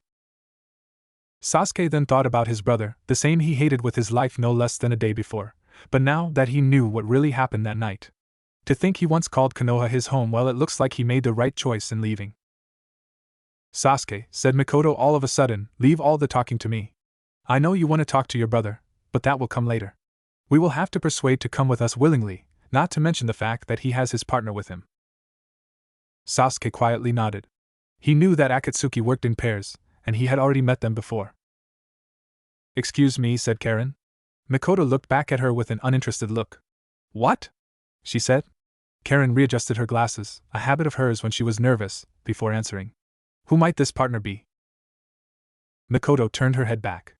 Hashigaki Kisame. Karen's eyes widened. She knew the stories of that man, of everything he did in Kiri, killing his own comrades, and a bunch of more horrific things that she didn't know. She doubted that even Orochimaru in his prime could have taken the man, said to be a tailed beast without a tail, thanks to the amount of chakra he possessed. Suigetsu smirked. Looked like he was going to get the chance of possessing one of the other famous swords of Kiri. He made the right choice of sticking around with Sasuke, it seemed. And looking at his hot-ass mom made for a great bonus, he thought. Jugo was just silent. All he cared about was seeing what Sasuke was capable of. Mikoto glanced to her right as she hopped from a tree, before smirking. As they continued further on, Zetsu appeared from the same tree that Mikoto looked at. This is unexpected, said the white half. Indeed, but who's the woman? I don't know, but she had the Uchiha crest. The two halves went silent after that. We have more company, said Black Zetsu. Pain opened his eyes and looked at Deidara and Sasori. You two didn't cover your tracks very well, did you? He said. Deidara started to sweat. Like I said, the Jinchuriki proved to be stronger than we expected. Sasori shook his head from his spot. Your methods are too crude for any secret operation. Deidara looked outraged at that. Oh yeah, well those explosives of yours aren't exactly subtle, my friend. Why you started, Sasori? No arguing amongst yourselves, interrupted Pain. Now who to send this time? Me, said Haiden. Now you have to send me. There's more, said Black Zetsu. They're not heading towards here. Once again, nobody said anything. Where are they heading then? Asked Pain. Towards Itachi's and Kisame's location. Pain narrowed his eyes. That's unexpected. One of them is Uchiha Sasuke. He was interrupted. That grunt is mine, screamed Deidara. Deidara, this is no time for your personal vendetta, said Pain coldly, making him shut up. Continue. Zetsu nodded. Like I said, Uchiha Sasuke is one of them, as well as the team he created, but there is one more among them. He paused here. Pain looked on impatiently. And that is? He asked. It looks to be a female Uchiha. Once more, nobody said anything. This is troubling, Pain said finally. What shall we do? Asked Kakuzu, finally joining the conversation. Pain was silent for a few moments before replying. Kakuzu, you and Haiden shall go and stall them. Make sure they don't interrupt the ceiling. Everybody stop! Screamed Hana, sensing two smells she didn't recognize. The others complied, before their eyes widened at who they saw. Kisame chuckled. Well, ain't this a surprise? Itachi, once again, didn't say a word. He just looked at them quietly. So soon, though, Kakashi, which means the extraction has already begun. So that's him, said Chio quietly, gazing at Itachi, the boy who killed his entire clan. Kisame stepped forward, making the Konoha shinobi tense. He took Samahata off his back and pointed it at Guy once again. You and I have unfinished business, beast, he said. Guy just looked on confused. He really didn't know what he was talking about. Kakashi just removed his headband from his left eye, his Sharingan appearing. Everyone get ready. Kisame went through a set of seals, smirking, and before anyone can stop him, his technique came. Water style, exploding water colliding wave. A mini sea appeared, making the Konoha shinobi disperse, lest they be hit by the coming water. Guy suddenly had to block a kick directed at his lower abdomen. He came face to face with Kisame's smirking face. I told you, we have unfinished business. Kakashi, who landed at a nearby tree branch, looked at the mini sea now present in the forest, before spotting Guy who was dogging Kisame's strikes from Samahata. Just as we was about to help him, his senses picked up danger from below. Fire style, great fireball. A huge fireball made his way towards him, making him in turn do the substitution jutsu. Itachi merely glanced at the burnt log, before dodging a sword strike from his left. As he jumped back, he gazed at the purple-haired Umbu, recognizing her instantly. Kiba, let's go! All right. Itachi didn't have to turn around to know what was coming. Two screams of Getsuga. And he was pushing Chakra to his feet, jumping upward, dodging the double attack. As he landed, he took in his situation. This could be troublesome, he thought. 8 trigrams, vacuum palm. Kisame immediately cut his flow of chakra to his feet, making him submerge underwater, the attack missing. Guy-sensei, said Niji as he, Tenten, and Lee landed beside him. Guy gave them a slight nod. Thanks for the support, but stay focused. The team looked around, trying to find the swordsman. Below us! Screamed Niji, finding him thanks to his Byakugan. Thanks to his experience, Guy jumped away in time, and Niji who saw the attack coming. Lee and Tenten weren't so lucky. Their eyes widened as their feet were grabbed from below, pushing them down. 2 Kisames came out of the water. Just as Niji was about to help his teammates, another Kisame came from behind, bringing Samahata down on him, making Niji to protect himself. Kaiten! This Kisame was hit, before exploding in water, making Niji realize that they were water clones. The 2 Kisame smirked as they finished their hand seals. With a shout of water style, water prison, and Lee and Tenten were caught in the technique. Guy cursed as he saw this. Shinaro! Screamed Sakura as she brought her fist down upon Itachi. As she made contact, she smirked, before it turned to one into worry as Itachi burst into crows. She screeched as she was pulled on, Itachi swinging her a good 20 feet. As she stopped, she hissed in pain as she felt her shoulder. His physical strength is amazing, she thought. Team 10 came into the picture. Partial expansion. Choji brought his enlarged fist back. Before it came into contact, the fist stopped, as well as Choji. Choji was wrong? Asked Shikamaru in worry.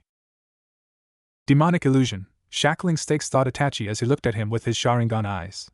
Choji looked around in worry inside the Genjutsu world. Soon the stakes came on him, making him scream. He fell face first on the water, floating away. With that, Choji was out. One down, thought Itachi. He took out a kunai from his cloak, and blocked another strike from Cat. Eagle now! Eagle came from behind, his sword in hand. Itachi smirked. What, thought Cat. Yugao down! Screamed Kakashi as he appeared beside Yugao, pushing her underwater. Eagle, on the other hand, wasn't so lucky. An explosion later, and he was dead. This isn't good, said Shikamaru, as he barely pulled Choji from the water thanks to his weight. How is he? He asked Ino. Ino shook her head. He's alive, but he's trapped in a strong genjutsu, she answered. Asuma was looking around, trying to find Itachi. We're not well organized, he thought. Sakura stood up. She was cursing inside her mind. Was all my training for nothing? She asked herself once again. He's just playing around with us. Kaiten! Screamed Niji as blocked the water bullet from Kisame. Kisame smirked. Well, it would seem you have a decent student, he said. Guy narrowed his eyes. I might have to use that move after all, he thought. Niji, he said out loud. Niji glanced at him. Once I tell you to, go and rescue Tenten and Lee. Niji nodded. Kisame was just looking at them, his smirk still in place. He brought his hands together, making Niji and Guy take a step back. Water style, rain water shark wave. Niji, now! Niji made his way towards his trapped teammates. Guy concentrated, his gates opening as the technique hit head-on. Kisame looked confused at that. He didn't even try to dodge, he thought. He didn't care about the others. All he wanted was to kill Guy. 8 trigrams, 64 palms. The 2 water clones didn't have a chance. They, along with the water prison, were destroyed. Tenten sucked a big scoop of air as she fell down, breathing hard, before Niji caught her. You okay? He asked her. Yeah, thanks, Niji. I owe you one, she said as she smiled at him. Lee turned his attention towards where his sensei was last seen, before he was blinded by a bright light. Niji and Tenten following. Kisame shielded his eyes as he saw the water being pushed back. What tremendous amount of chakra, he thought. 6th gate, Kai. Before Kisame could react, Guy was in front of him. Fast, thought Kisame. It was also his last. Asa Kujaku. And with a barrage of hits from that move, Kisame was flung back all the way out of the mini-sea dead. Or so Team Guy thought. Kurenai grunted as the air left her from a tremendous punch in her gut, courtesy of one Uchiha Itachi. Chakra needle! Itachi skillfully dodged all of the chakra needles, before throwing Kurenai away. Impressive technique, he thought as he looked at Hinata. Hinata glanced at her sensei, seeing that she was knocked out, but alive. I can't win here, she thought as she looked at Itachi. Thanks to the Byakugan, she could dispel all of the genjutsus he could throw at her, except for Tsukuyumi, of course. What am I going to do? She thought worriedly. Before Itachi could make a move, he looked upwards, a sphere of insects heading his way. Secret technique, insect sphere, said Shino quietly as he appeared on top of a tree. Itachi crouched down, before doing a set of seals. Fire style, phoenix fire. The insects were fried by the small fireballs as soon as they were hit. Shino silently cursed before dodging a punch from Itachi, who was suddenly in front of him. Itachi raised an eyebrow in respect before rushing back in. Shino barely managed to dodge all the strikes from Itachi. Itachi jumped back. An Aburame who's good at taijutsu. Well, that's a nice surprise, thought Itachi. He was suddenly the one dodging, however, as Hinata came at him with her gentle fist.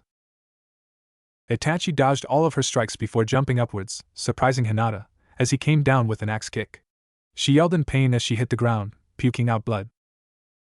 Iron Mountain leaning. Itachi raised an eyebrow once again as 2 Shinos came at him from his left and right. He simply grabbed each of their jacket as soon as they came close enough before lifting them up, and throwing them down hard on the ground, and then threw them into a tree. One Shino crumbled into insects, before disappearing. The other lay there knocked out.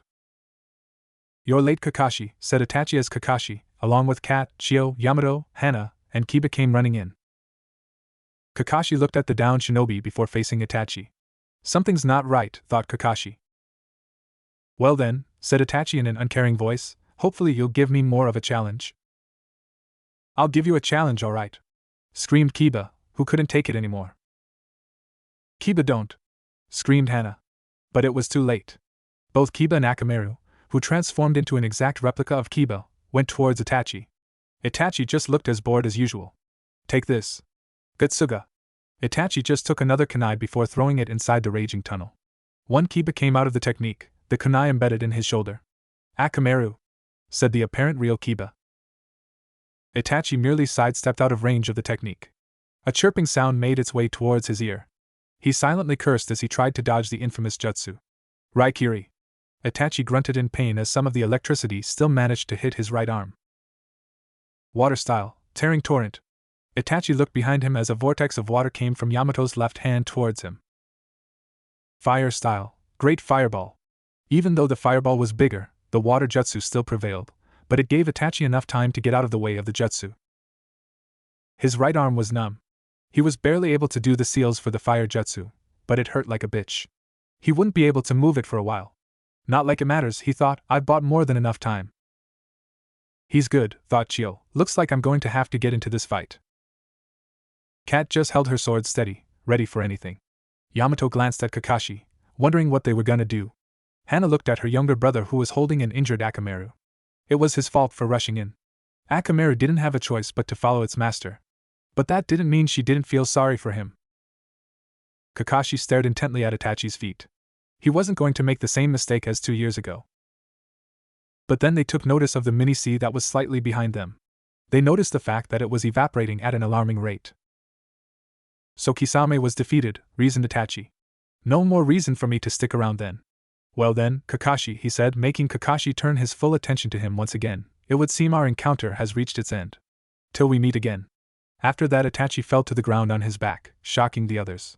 But then his face started to crumble away, and it showed another face. He's, said Chio. Itachi slightly opened his eyes on his real body. So you're done also, said Kisame.